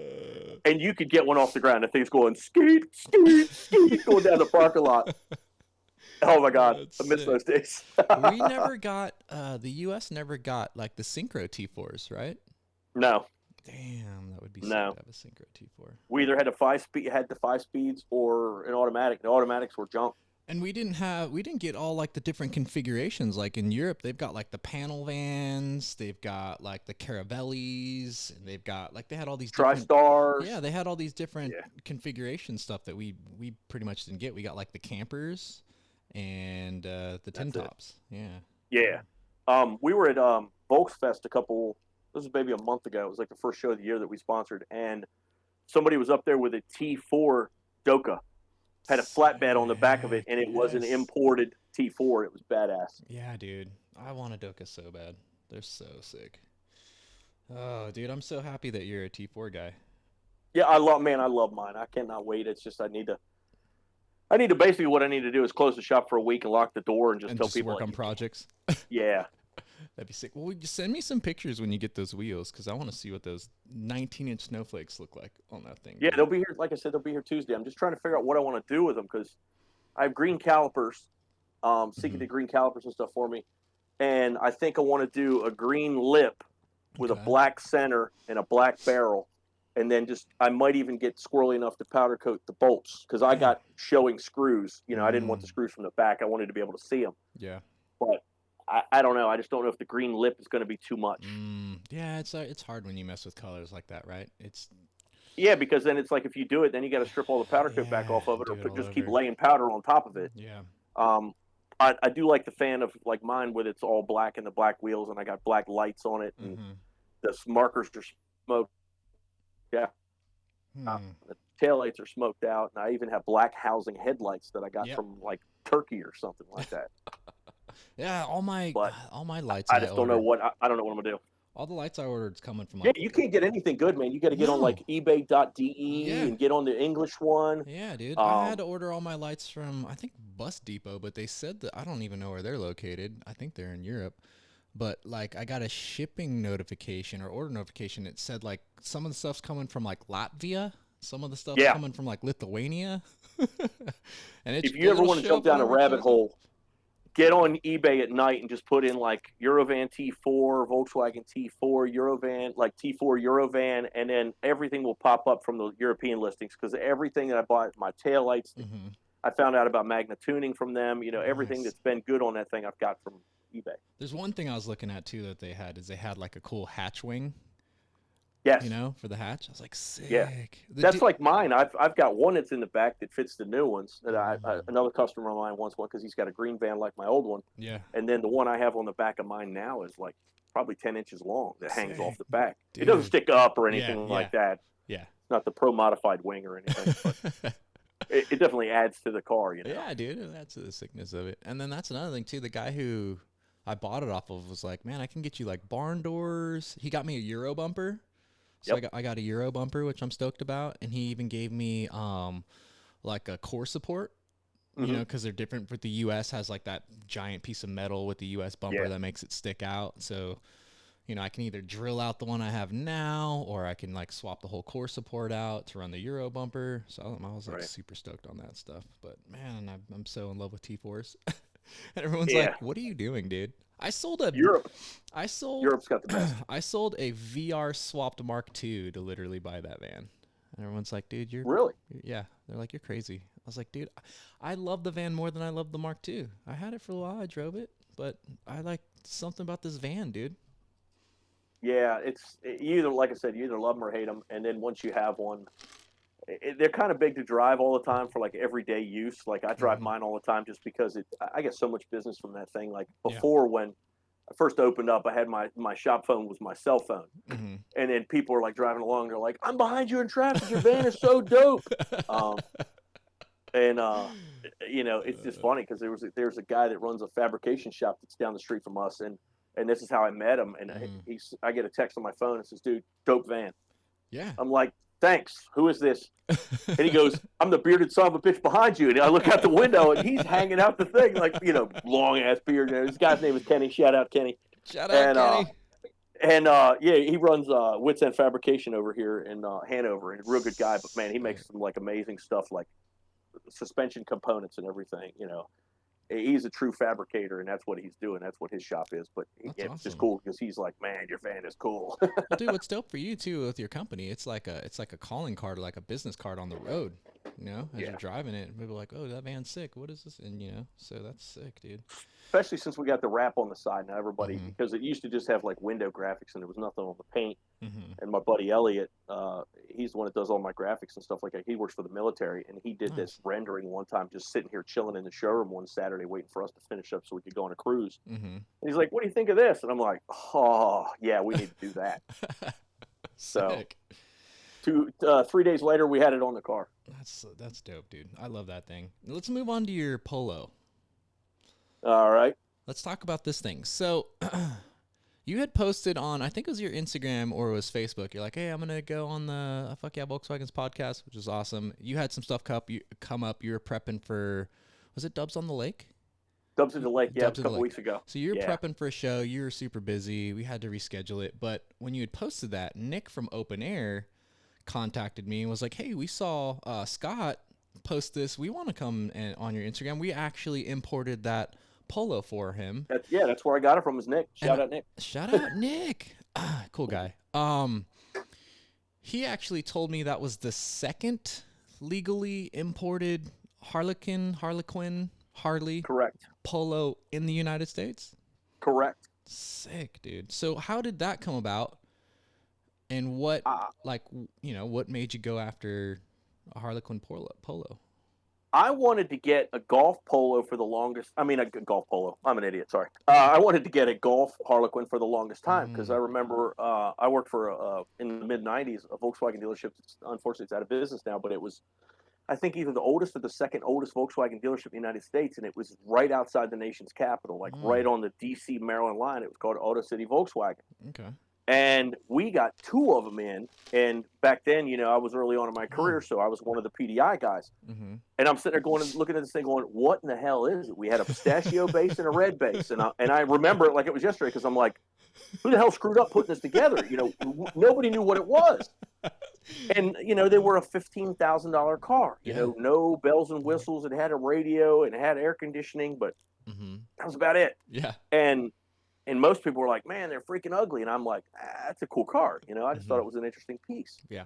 And then they sat on our showroom floor for like a year because, of course, they were trying to like bang somebody over the head because it was a limited run. Yeah. So for a $16,000 car, I think we were trying to get $20,000 or $21,000 for these cars. Wow. And it's a base model Golf. Mm-hmm. So they all got sold. And, nowadays, either everybody has them, they're really nice, or they're beat. Yeah. And a typical Mark III where the floor's falling out of it, the quarter panel's falling off of it, and the strut towers are gone. Paint's all fading off of it. Right. And they still want $10,000 for it. So I was like, all right, I can't get to that, and I can't find one that's going to be a nice car. So started researching it, and then a friend of a friend told me about Nick and said he can get them for you. Nice. So I was like, all right, bet. So I got to get that because it's a unique piece. So I kept pressing Nick. Sorry, Nick, I know I'm a pain in the ass. Like, dude, where's the car? Where's the car? Where's the car? Where's the car? And me and my buddy Elam went up to Owings Mills to go pick this thing up that day, and we're looking at it, and they're like, I was like, man, this thing's it's a cool car, but it needs some spit and polish. And the whole time I'm sitting there going, I'm going to do this, I'm going to do that. And then we even were kicking around ideas in the van because I towed it back with my van on a car dolly. Nice. And that night we took it all apart. Now it's got coilovers on it. They're cheap coilovers just because there's not many things that you can find. You can modify the Mark III stuff to fit it. I was going to ask about that. So it's not like just a typical Mark III suspension. It has its own. It does. You have to use the different top hat for them, which is why the problem was I'm trying to have problems finding airbags for them, really, because most of the airbags already have the hat on the top of it, and they're very big, and it doesn't fit up in the strut housing. So I'm waiting for Airlift to contact me. Airlift, contact me. Come on, Airlift. Come on, Airlift. And also, I've been talking to X2. I've never dealt with them before, but they have supposedly a bolt-on Polo kit. Okay. So we took all the headliner out. It's got all Alcantara headliner. Nice. Black Alcantara, sunshade is black. A, B, and C pillars are black. I wanted to do them in all different colors, but you cannot find the Harlequin colors in the same material that is flexible enough to wrap pillars. You can either get it in leather, Alcantara, the synthetic Alcantara, but there can never be all four of the colors in the same material. So some would have been vinyl, some would have been leather, some would have been Alcantara. Yeah, it would have looked funny. Yeah, it would have looked. Yeah, so I was like, forget it. And then we were going to do it in that striped plaid kind of Harlequin material, but then it kind of clashes with the seats, and then it starts looking a bit more circusy than it already looks like the clown car that it is. Then we painted each door's a different color. Like the driver's side front door has got blue accents painted on it, and we put a blue seatbelt in it. Nice. The passenger side has red accents. It's got a red seatbelt in it. The back one has a yellow seatbelt, and it's yellow door. The other one has the teal color. Yeah, there's a company I know that they did neon green seatbelts for my Beetle that matches the rust wrap on that thing. They're going to do green seatbelts in my van when I go on vacation. I'm taking all of them out and sending them to them. Awesome, dude. Did a lot of stuff with that. Like the steering wheel and the ship boot cover, was that all?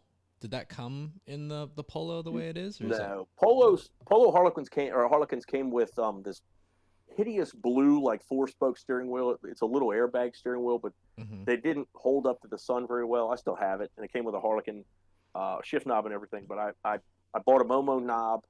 I'm sitting here looking at it in my display case right now. I have a United Colors of Benetton steering wheel that I'm not putting in the car because it's perfect. And then I have I think it's a D&W that's in the car now that was used, and I found a used Momo Harlequin knob. The problem is all the colors are a little bit off, and again, when you're a little OCD, the colors don't match, and it kind of makes my head spin. What's the wheel that's in there now? I think it's called a D&W or a K&W or something like that. It's a Harlequin wheel. Bought it used. It was like, I don't know, $250, $300. Like the average Harlequin wheel now is about $300. Yeah. Dude. And then we traced out the instrument cluster and made an overlay in the 4 colors, and it says Deutschwurx on the instrument cluster. So that a couple of people have already bought those overseas because they don't have anything made like that over there. Dude, that's awesome. Isn't it crazy? So I'm trying to remember, but I think the Harlequin Golfs were a U.S. only market thing when they first came out. Was that correct? See, the Polo came out first in Europe. So Volkswagen AG had a lot of success with selling them. Then Ferdinand Piëch, when he was president of Volkswagen at FYEAH, says, let's do the same thing. Let's make those. We're only going to do 264 of them, or well, I think it's 264. And dealers couldn't get rid of them. So then there's that story from Jim Ellis that he had all 4 base color cars, and for him to get rid of his car, and this was one of the biggest VW dealers, it was in Atlanta, they put all the cars back together. So they took all the panels and matched all the colors up. Yeah, there was a yellow. They had a complete yellow, a complete red, a complete pistachio, and they had a complete Chagall. And I think they found the pistachio. I think the Chagall has been found, and I think the red one's been found. Dude. Yeah, there's that HarlequinRegistry.com. It's pretty accurate from what I understand. But that's about my knowledge of it. I know Ellis. There's pictures of Jim Ellis Volkswagen down in Atlanta that had like a row of them. Wow. And they couldn't get rid of them because, I mean, if you think about it, it's kind of a weird looking car. You have a minty Polo Harlequin or even a Golf, like those things go. I mean, people want those now. Yeah. You know, if you had a pristine. And you have no idea how many times I get raced in that thing. I went to a pool party up in like up in Cecil County last week, up 95. And I had guys in Chargers and stuff running up next to me like, come on, bro, let's go. I'm like, dude. I'm in a Polo, bro. I brought a plastic butter knife to a gunfight, okay? You don't. Yeah, you got to do the turbo VR in that thing, dude. No, I think I'm going to go different. I have one that I bought a couple years ago just because it was a deal, but I have an ABA supercharged motor sitting in the shop collecting dust. Oh, sick. Is it New Speed? Yeah. New Speed charged? Sick. I bought a swap out of a car that the guy sold everything, the motor, the axles, cooling system, ECUs. He gave me extra water pumps, a bunch of extra gaskets, a couple different pulleys, another set of injectors. I paid $1,800 for it. What? Dude, that thing would rip in that Polo. Right, and because I had the same motor and everything in my I have a Mark III Jetta as well, and I've owned the Mark III Jetta since October of '97. It's a '98 car, and that one's got a big turbo ABA in it right now. Sick. But the supercharged motors are cool, and I love the way they sound, but they only pull 12 pounds of boost, so they're not really that strong of an engine. So I think in a Polo it'd be a cool piece. Plus, it's going to make a lot of noise from the Charger. Yeah, dude, they'd rip. And of course, I'm going to paint everything, all the different colors on that motor. The Charger's going to be, you know, the throttle body will be different. You can powder coat it in house. Right. Now I just got to find the powder coating colors for that thing. Yeah, that's going to be, well, I don't know. I always found it's hard to match like powder coat with paint. It is, because it looks different when it cures. Yeah. That's the problem with it, yeah. Dude, that thing is so sick. The RSs. So you got RSs on it. And you paid way too much. Paid way too much for them. Everyone pays way too much for RSs, but well, because they're worth it. I love RSs. Some people hate on RSs, but I love RSs. I like how you did the centers of the different color of the car. Yeah, that was sick. I have the BBS spin-on ones, but they're at the machine shop right now because they don't fit down in the hub completely. I have the ones with the spin-on and with the locking pin. And then OEM Plus, shout out to OEM Plus, gave me another set of the BBS, different colors for the Harlequin stuff to put on them when I get those done. So sick. And you got the company wrap on the side. Yeah. Now, you took this thing, you were in a fever to get this thing ready, because that's when we were scheduling. Yeah, we did all this in 2 weeks. Yeah, we were scheduling everything with the podcast, and you're like, dude, I am just trying to get this car done. It was like down to the wire. We were actually going to do a podcast like the day before you took off to go to the show. Correct. And you're like, man, I'm just like, dude, this car's kicking my butt. And I'm like, dude, whatever, you know, get the car done. Get the car done. Like I said, I still don't have the kit on it yet, but, you know, it was good. But, I mean, everybody was going nuts with it at the show. And they were like, you know, and I showed it, and everybody's like, oh, my God. I mean, we had people, like couples coming up and wanted to take pictures in the car, like hugging each other and stuff. And I'm like, I should have charged people $1. I could have got paid. $1 each to take pictures in this thing. Right, and I even painted my bump box. I have one of those big old school bump boxes you can carry on your shoulder. And then we painted all the colors of the speaker grills and the rings on them and did them all different ways. And had that sitting in front of the car too. Now, you seemed a little depressed. You didn't win any trophies for that thing. Well, that's the thing. I was a little, I don't know if depressed, but I was a little tweaked, I should say. You know, I mean, I show my Beetle all the time, and for some reason, my Beetle never gets any love, but everybody goes off on it all the time. I mean, we were at H2O a couple years ago, and it's 17 videos in about an hour, and just people like looking at their car, going, "Man, your car's dope!" going down the road, you know. But I'm like, you know, there's 2 Polos in the country. I've had this thing for 2 weeks. It's pretty pimped out for what it is. Still haven't put the stereo in it yet, and still got that weak ass motor in it. And didn't get a thing. Oh. And I'm like, maybe they didn't see it. I don't know. They saw it. You can't miss that thing. And I was just like, what? And people were like, after the awards thing, everybody's like, dude, you got hosed. I'm like, that's the name of the game. Sometimes people just don't like it, but it still didn't make it any less salty, you know. But well, I mean, dude, it's a rad car regardless, dude. Right. And I built it for me, and to promote my business and what we can do and everything else. And then, like, over the wintertime, we're going to fix a couple little dings and dents in the body and shit like that. And we're going to do the swap on it. And I'm going to try to get the swap and all the stereo and stuff in it, and possibly the airbags before the Euro Summit Invitational up in New York. When's that? Because October. That's sweet. Oh, you got a little bit of time. October 2nd and 3rd. Yeah, but you're going to have to close for a week, like you said. And just get your shit done. So I sent him pictures of that, and he's like, hell yeah, your car's in the show, because it's mostly like a lot of older cars and stuff. So I'm going to tow it up there with the van, hang out in New York for a couple of days, chill out. Sick, dude. So yeah, man, that thing's dope. I love the RSs. And that thing slammed on air ride with a new speed supercharged ABA. Oh, that thing's going to fucking rip, dude. That thing's going to be sick. So I'm trying to find, if anybody knows of a O2J Corrado transmission, I need another one, because I'm getting ready to swap that over into my ABA that I have in my Jetta. Okay. Because I want to put a tower shifter in it. Oh. I just love the look of that tower shifter. Like a CAE or like a Coolworks? I got mine from Alan. It's S&P. Shout out to Alan. It's S&P. Shout out S&P. And I'm already started working on how I'm going to do it in the 4 colors. Oh, sick. Yeah, Dude, so that's so fun. That would be so fun to have a car like that where you could mess around with like the color schemes like that. That's so sick, dude. it gives you a headache though. It really, Well, it you've really got, does. especially having OCD, because you can't have one color too Oh close my to God. you can't have one of the colors. Like, you can't have the yellow too close to another part of the yellow, right? The stuff's got to be Right. separated enough to where it's not like too. Exactly, like the one color wheel, like you can't put the yellow wheel up against the yellow fender Yeah. or blue wheel against the blue fender, so they got to go in a certain way. And then Yeah. the seatbelt, it's more like a teal color instead of Mhm. the pistachio. So I have to send that seatbelt back because nobody notices it, and then everybody looks at me like I said something wrong. I'm like, I got to send the seatbelt back. It's not the right color. They're like, Are you sure, bro? what? They're like, it's really close, and I'm like, yeah, close makes my head explode. Okay, no, I can't do close. It has to be color matched.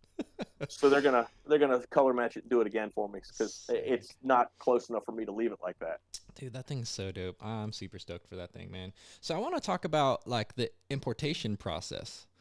So like when you started looking and stuff and you got a hold of Nick, how did you get the ball rolling? Did you find the car or did you leave that all up to Nick?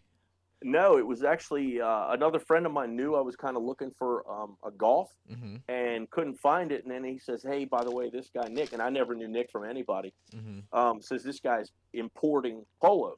Mm-hmm. I'm like, okay, let me reach out to this guy, and Nice. apparently Nick has a few of them apparently. So if anybody wants a Polo Harlequin, see Nick. Nice. Uh, and I just asked him about it. What's the process? How's that going to get here? Mm-hmm. Because my buddy Casey, that has all the Doka stuff, he deals with a guy in Belgium called the Busman, Okay. and Busman imports them over. Now the problem is when you get something that's in Eastern Europe, it starts getting pricey because then you got to pay somebody to ship it from the old Eastern Bloc countries Mm-hmm. and get them brought over and to the port in Belgium. Mm-hmm. So if you find something Belgium, France, Germany, something that's close by, it's a Yeah. lot cheaper. Uh-huh. But you start paying for mileage and time for these guys to go get it, and you're Mm-hmm. spending $20,000 for a $6,000 car. Yeah. Do you know where your Polo originated? Was it an Eastern Mine Bloc? came from Germany. Germany? Mine came Nice. from Germany. Yeah. Sick. That's why it's still a left-hand drive car because a Mhm. lot of the Polos are right-hand because Yeah. they were in England. I was talking to Nick about that too, and I was like, man, I don't really right-hand drive doesn't really do it for me. It's You so know? weird. I don't know if Yeah. you've ever done it before, I've but driven. it's like Yeah, I had a buddy who had like a converted Integra that he did a right-hand conversion on an Integra, and I drove that, and I was like, I don't enjoy this. if you have to think about shifting to me, there's Well, that the first process gear is is like flawed. way the fuck out in left field. Right? It's like let me get in the other seat to get first gear over here. Yeah, I can't do it. I can't do it. So I it's thought about doing it, and then I was just like, nah. I mean, I know everybody. You know, like if you have a left or a right-hand drive car to show, everybody's like, oh my god, you got a right-hand drive yeah, car. yeah. But I want to be able to get there because if I'm having problems grinding second, third, and now where the hell is fifth gear? That's Yeah, that's yeah. my whole thing too. It's like cool to look at and be like, oh, that's cool. You got a right-hand drive, car. That's awesome. But especially if it's imported. But Right. yeah, I don't. That novelty of that would wear off of me really quick if I owned one. You Like know? Nick's got a real sweet wagon. He's got Mhm. a Mark III. I guess you call it a state, not a wagon, but Estate 2.9. 2.9 Yeah, Synchro. Yeah, yeah. man. I was like, drool. That thing's But sick. yeah, they're getting pricey too. But Hmm. Yeah, we talked you know, about on our podcast that we did. We talked about some of that stuff. So when the whole stuff with importing this thing was working out, how long from when you guys kind of went like ready, set, go until it showed up for you to like take possession of it? I'd have to look for the exact time, but it probably maybe 2 months. Okay, that's not bad. See, when all this stuff was going on, that's when everything happened in the Suez Canal as well. So shipping got really screwed Yeah. up because of that. Mm-hmm. So I don't know. I mean, like my buddy Casey was telling me, he said, you can get something from Belgium, in Mm-hmm. a month and a half. Okay. It's just a matter of finding it and then getting somebody that has the free time to go pick it up for you. Mm-hmm. He and I are still talking about bringing over Dokas and buying them that sick. are with problems and then fixing them and then selling them. Sick, dude.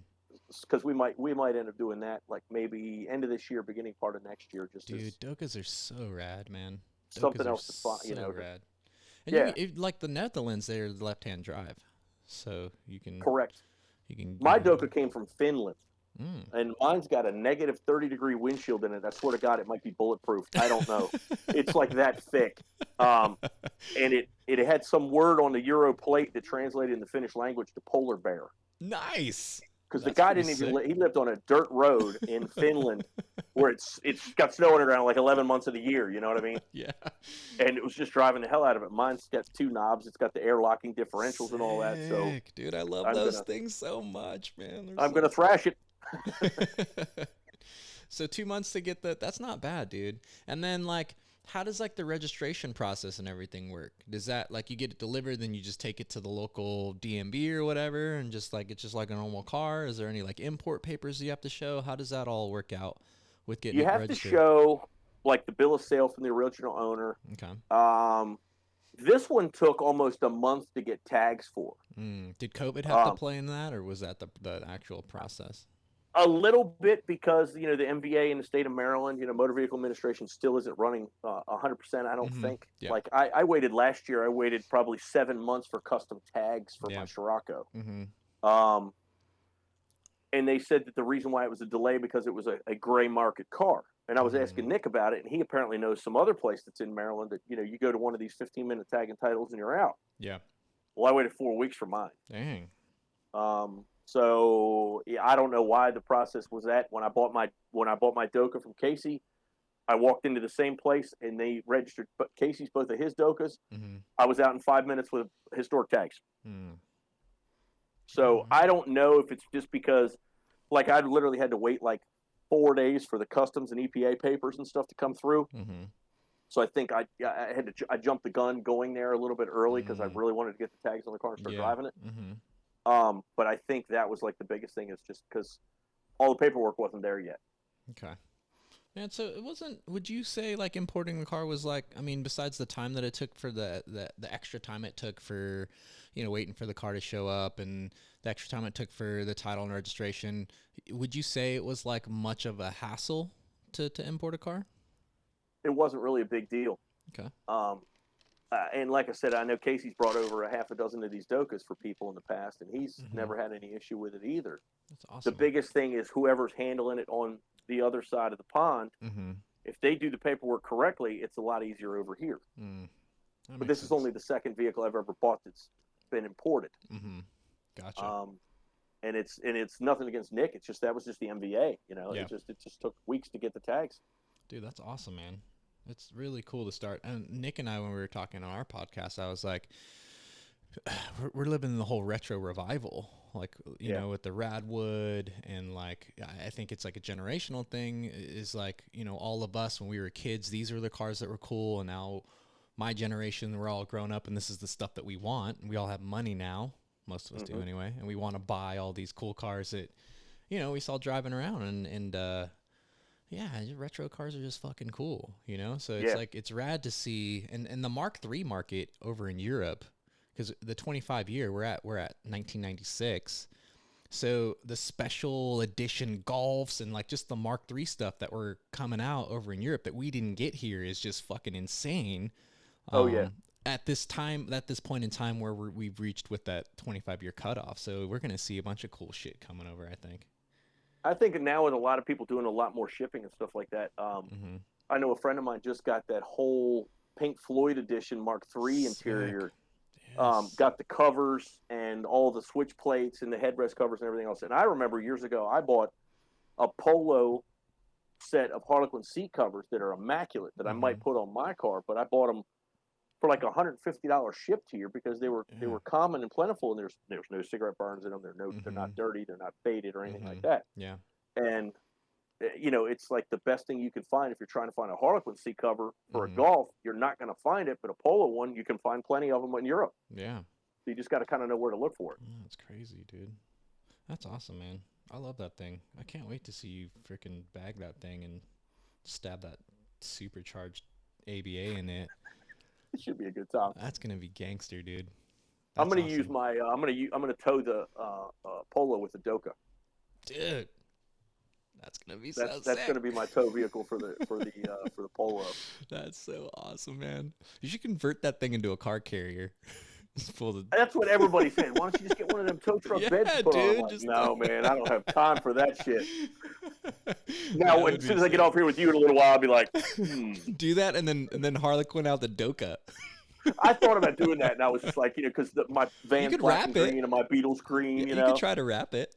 And I'm like, I think it'll be too much. Yeah, too much color rolling down the road. I'm still trying to figure out what color to paint that thing. Everybody's like, oh, yeah, you got to paint a Kawasaki green because everything's got like a green theme with me and all. And I'm like, seriously thinking about like rhino liner in the body of it. That'd be sick. Just black. Yeah. And that way I can put it through the trees, and if the stick bounces off the side of it, like, who gives a shit? Just keep rolling. Yep. I'll be down for that. What color is it right now? Like a light blue and like a charcoal gray at the bottom. Okay. Flat primered as hell. It's got this. I'll take pictures of the send it to you. Dude, send it to me. Light rack up on the top that when you hit it, this guy used it for like hunting and driving around and stuff. I mean, it lights up the shop like daytime. There's like 6 switches on the dashboard, and they're all LEDs. They're facing backwards, they're facing forwards, they're facing sideways. There's fog lights on the front. That's sick. Like when it's running, you can see the idle go down a little bit because it's got so much electrical draw. So much draw on it. It's like, yeah. That's sick, dude. Dude, Rhino line the exterior. That'd be gangster. I think I might. I thought about doing that just because it's like, the body, because mine's got some seam rust in it and stuff like that. Between the seams and all. Yeah. And it's not perfect, and it's like it's either going to take $15,000 worth of paint and body work on it, or I'm gonna grind it down and slap some Rhino liner on it, and everybody will think it's dope. I like that. I like that idea.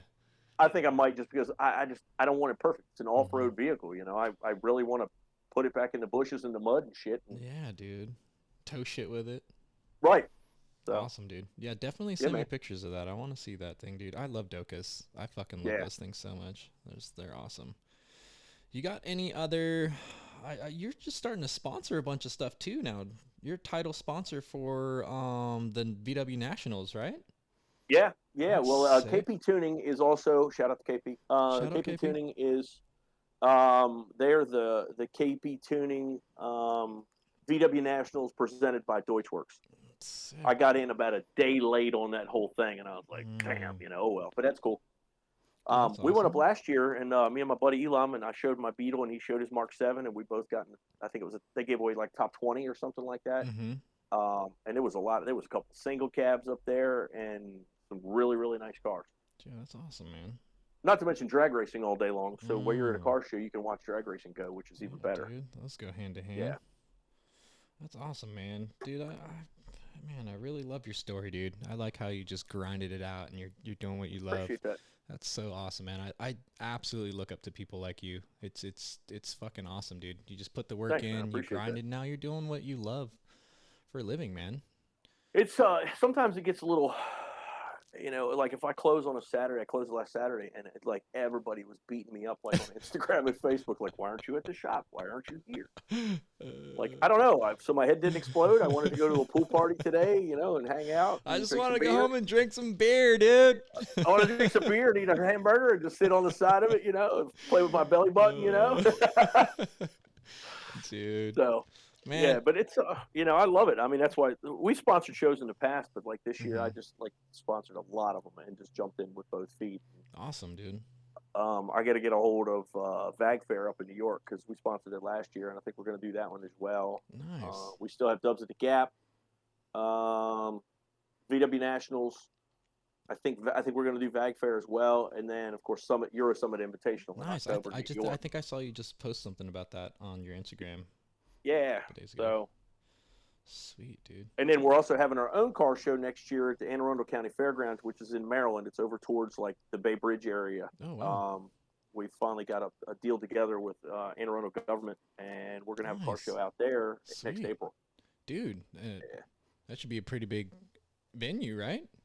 Yeah, we've already got kind of a handwritten verbal agreement with Unitronic. Sick.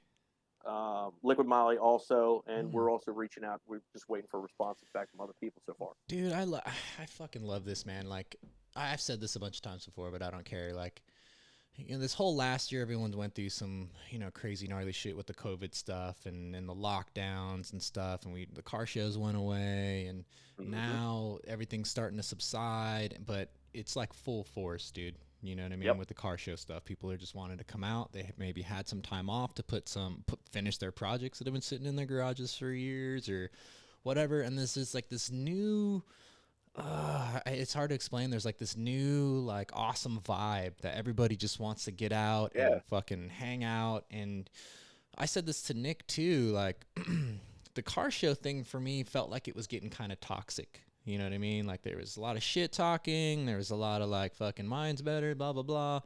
And the camaraderie was starting to like dwindle down, and it was like all competitive and it was all clout chasing shit. And then we got that reset button, which was COVID. Everything got shut down and postponed. And now everyone's like, fucking, let's just get together and hang out, dude. You know? Get our cars out see, there. I never understood the whole animosity thing. It's like, you know, I'm a huge motorcycle guy too. Yeah. And I don't understand it. Like, you know, when you wave to guys on the road and then somebody will flick you off because you're not riding their brand of bike. And it's like, dude, I thought it was about being on two wheels and in the wind. It's like, I don't care what you're riding. I don't care if you got a moped and you pull up next to me and be like, sweet ride, bro, or whatever. Cool. But don't be that guy where you're like this. Okay. Yeah. And then it's the same thing now. I see so many people all the time getting clowned on the internet because you have rep wheels. Who cares? Yeah. I don't care if I'm not, the way I'm looking at it is I'm not paying for your car. I don't live with you. I'm not in a relationship with you. So if you want your car pink and purple with orange stripes, God bless you. Put it on your car. But I'm not going to hate on it because it's not my thing. Yeah. Now, 15, 20 years ago, I might have clowned you. But there's been a lot of evolving over this whole years, and especially having a business and everything else. Yeah. Somebody calls me up and says, hey, will you help me paint my car pink with purple door handles? Sure.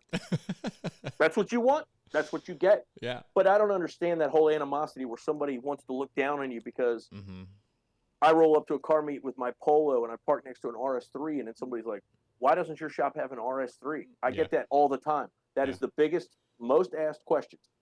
Why doesn't your shop have an RS3? And it's like, or a TTRS, or why don't I have a Porsche? And it's like, because I don't want to be like every other shop. Yeah. Yeah. I want my individuality. If you don't like my car, you don't have to like my cars. Yeah. You have to like my work. It's when people go. That's it. Yeah, dude. It's like when people go out of their way to be fucking dicks too. That's the, you know what I mean? Like that's the shit that always bugged me. I've witnessed stuff online that would just make you go, what the hell? Like you get these guys that are new on these groups on Facebook and stuff, and then like somebody will post it. Hey, I put the APR badge on my car, and then somebody's like, what are you, some kind of clown? What the hell's your problem? Why would you advertise that shit? And I don't Dude, the guy wanted to put, he's proud of that. He put it on his car. What does it matter to you that the guy put a badge on his car? I don't give a shit. Put the GT emblem on the side of it. I don't give a crap, you know? I see a lot of shit all the time that I'm just like, really, dude? Like, I don't, like, why even say anything?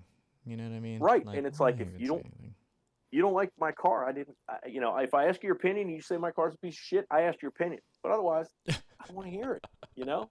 Yeah. Think my car's cool? Awesome. You think my car's a piece of shit? Cool. The only thing I give, I don't ever give anyone any shit online or social media or anything for like the mods that they do to their car. Even if I see like fucking weird, unsafe, random shit, I cut the fucking springs in the back of my T4 so they fall out when I hit bumps. Like, you know what I mean? Come on. You know how much of that we did back in the day with the mini truck scene in the 90s? Yeah. Oh my God! Again, real good friend of mine. He had a Geo Tracker. Elam, I'm calling you out. Geo Tracker. He had a Geo Tracker and the Suzuki Samurais and the Swifts and everything else. Those are kind of cool. Everybody that had these mini trucks, they would come to us and be like, "Can you just take the springs out? Just hack them down." And everybody had a mini truck at one point. And my boy Elam, I love him to death. He's one of my best friends. Had a Geo Tracker that they just said, screw it. We took the springs out and he put McLean's or Dayton's or something on it. It had wires on it and everything, reverse offset, you know, the typical mini truck stuff back in the 90s. That would get first place at a Radwood show nowadays. And I'm like, that's cool, you know? I knew guys that we were putting 302s in Ford Rangers back then, and then they had no springs. So it's like, not only has it got way too much horsepower and no traction, but now it handles like a pig on stilts too. Dude, that's great. My thing, like, I never go out of my way to talk shit to anybody about the mods or anything they're doing to their car, or their style, or whatever.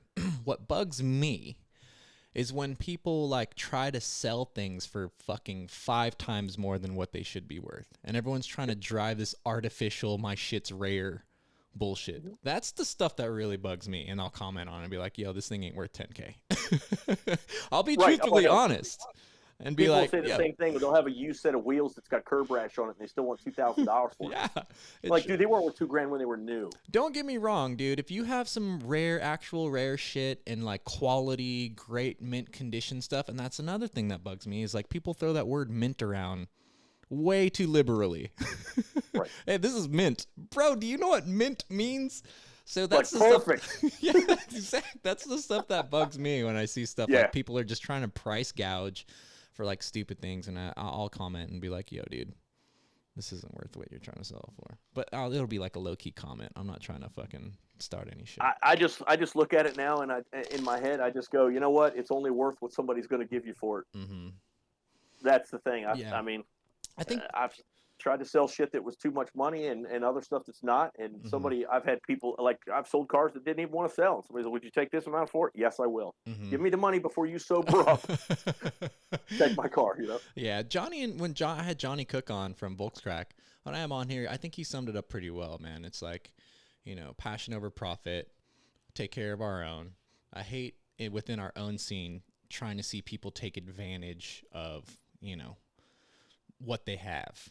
You know what I mean? So it's like, again, everyone's trying to drive this artificial pricing of everything. Everything's rare. Well, there's some things that are rare, and then there's some things that are not really rare.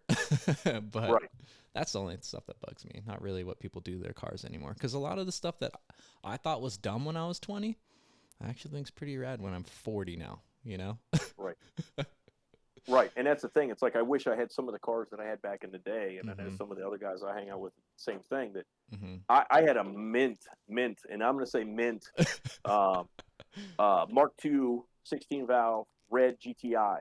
Nice. That I got from the original owner in '98. Dude. With 60,000 miles on it. Wow. And I drove that car for like 5 years, and Dude. It was immaculate, and somebody offered me good money for it, and I sold it, and the kid totaled it 2 weeks later. No, that's always the worst. My buddy Dennis Rice, shout out to Dennis. Dennis, one of my oldest friends. Dennis. I trained him as a technician. I tried to get him to work here, but he doesn't want to drive all the way up here from Northern Virginia. I get it. And he has an immaculate, minty, almost perfect Mark II 16 valve GTI. Oh, dude. See, that's the stuff that should command. That's the stuff that should command a premium dollar if someone goes to sell it. You know what I mean? It's a beautiful car. It's got the tasteful mods done to it. Still has, you know, BBSs on it. It's set down the perfect amount. It's not slammed. It doesn't handle terribly. Tectonics exhaust on it. You know, cams, 50 mil intake on it. Just the normal 90s mods that everybody did on the cars. Dude, that's so sick. Yeah, it's always like one or the other, man. I always see people selling garbage for too much, or I see people getting flamed for things that are actually worth money that they're trying to sell for what it should be worth. It's like one or the other. Yeah. Well, that Mark I Jetta that I had roughly $30,000 in that car. I tried to sell it for a year for $10,000, and I had people laughing at me. Dude, see, stuff like so that. The roll cage in the car was $7,000. Yeah. That's it. That's with nothing else. $6,000 lapis blue paint job, all this stuff. I literally had $30,000 in the car. Mods don't make it more expensive. I sold for $7,000. Yeah, I know. See, I always see that it's either like people are trying to sell garbage for way too much, or people who have legitimate value in either a project or parts or whatever, like they get flamed for asking what it should be worth. That's we need to fix that scene. The shit's worth money. Pay fucking don't comment. And if you have the money, buy it. If you don't have the money, stop talking shit. I just and that's one thing I never do. Like I get a lot of cars from other shops and stuff like that because a lot of shops don't have the experience I have, or the OCD or whatever you want to call it. Yeah. And I never call out a shop. I will never mention a shop. I'll say, hey, another local shop just worked on this GTI, but because of the work we do, we fixed this noise or we did this check engine light or something like that. Yeah. And I've had people like basically call me out and go, you know, it was unprofessional that you said that. I'm like, I didn't call anybody out. Yeah. I will never tag another shop. Whether or not I get the same respect or not, I don't know, and I don't care. Yeah. You know, I used to really worry about the people that would run their mouths about me, but then see me in public and they would look away. Because I'm here, I'm all ears. I'd love to hear what you have to say about me. There's a lot of keyboard thugs going on. Yep. But all that stuff now, I just let it roll off me because I'm worried about the people that are consistently coming in here. They're spending money. they're getting their cars fixed, and the relationship they have with them. I mean, last summer, as hot as it was, and even this year, I get customers that would come in here and hand me cases of water because they know I don't leave until my work is done. You know what I mean? Jesus. I stay until the work's done. I don't. If I take a break, okay, then I'll go get a sandwich or something like that. But I don't stop. Customers So coming these in, they're families are like, coming in, man, like these husband and wives that work on their cars. Like, here's some snacks, some Rice Krispie treats or something. You know? That's hilarious. Customers coming in and they're like, Scott looks parched. He needs to drink He's water. a little dry today. You know? Let's go get him some water.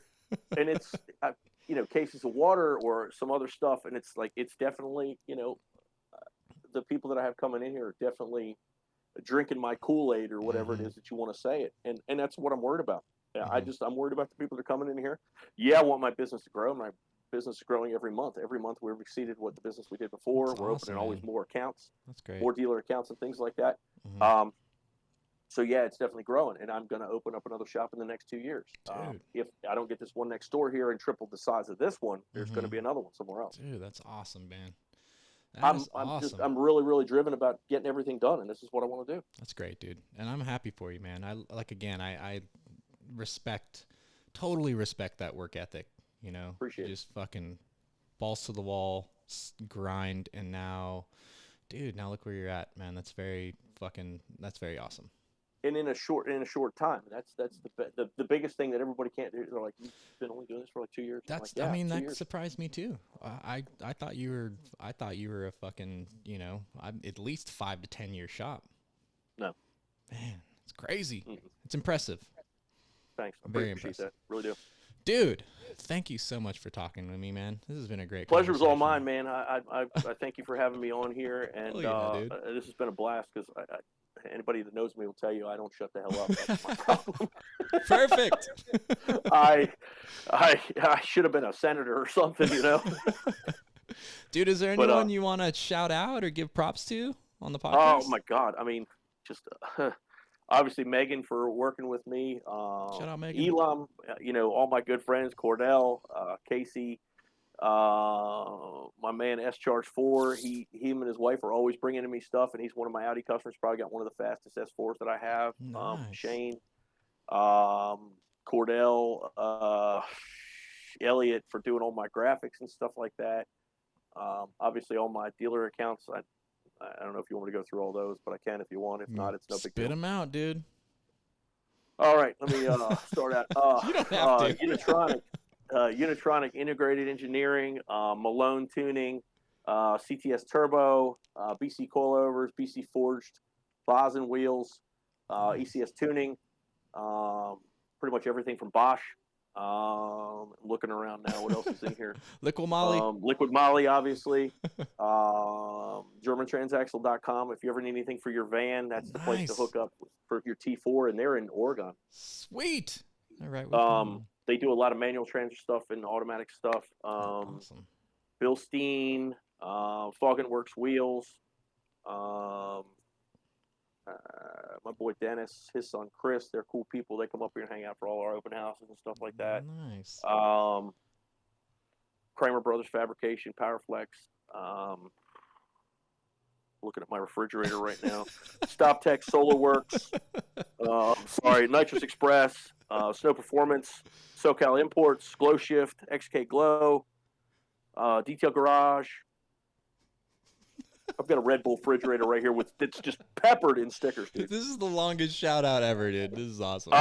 Tectonics Tuning, of course. I've known Colin at Tectonics for 30 years. Oh, they're right here too. Dude, especially for the old school stuff. Yeah, they're right here in Oregon as well. Yeah. I'm gonna cut you off. I think that's it. Dude, Scott, thanks. Oh, an airlift. Please hook me up. Airlift. Get it, Scott, damn it. We need a bag of Polo. And a van. C4 all the way around. Awesome, man. Well, when you get that figured out, I'll hook you up because I want one bag too. Yeah. So yeah, I mean, just I don't know. I probably forgot some people, but it's cool. Well, shout out to all the homies. If Scott accidentally left you off, he loves you. I'll say it. Thanks again, Scott, for being on my podcast, dude. It was so great talking with you, man. That was awesome. I appreciate you. I'm fucking super proud of you for everything that you've done with your business. Thanks, and dude. just, I mean, it's an awesome story to hear. And I hope people like will hear your story and, you know, kind of motivate themselves to do what they want to do, man. So thank you for that. Yeah. Thanks, man. I appreciate that. It means a lot. So yeah, I'm doing it, trying to do it, and we're gonna do more things here soon. I don't want to let a lot of stuff out of the bag, but we got more on the horizons coming. Awesome, man. Well, thanks again, Scott. I appreciate it. My pleasure, sir. Thanks everybody for listening. Bye. Thanks, Ryan. Later. See ya. Fuck yeah, podcast.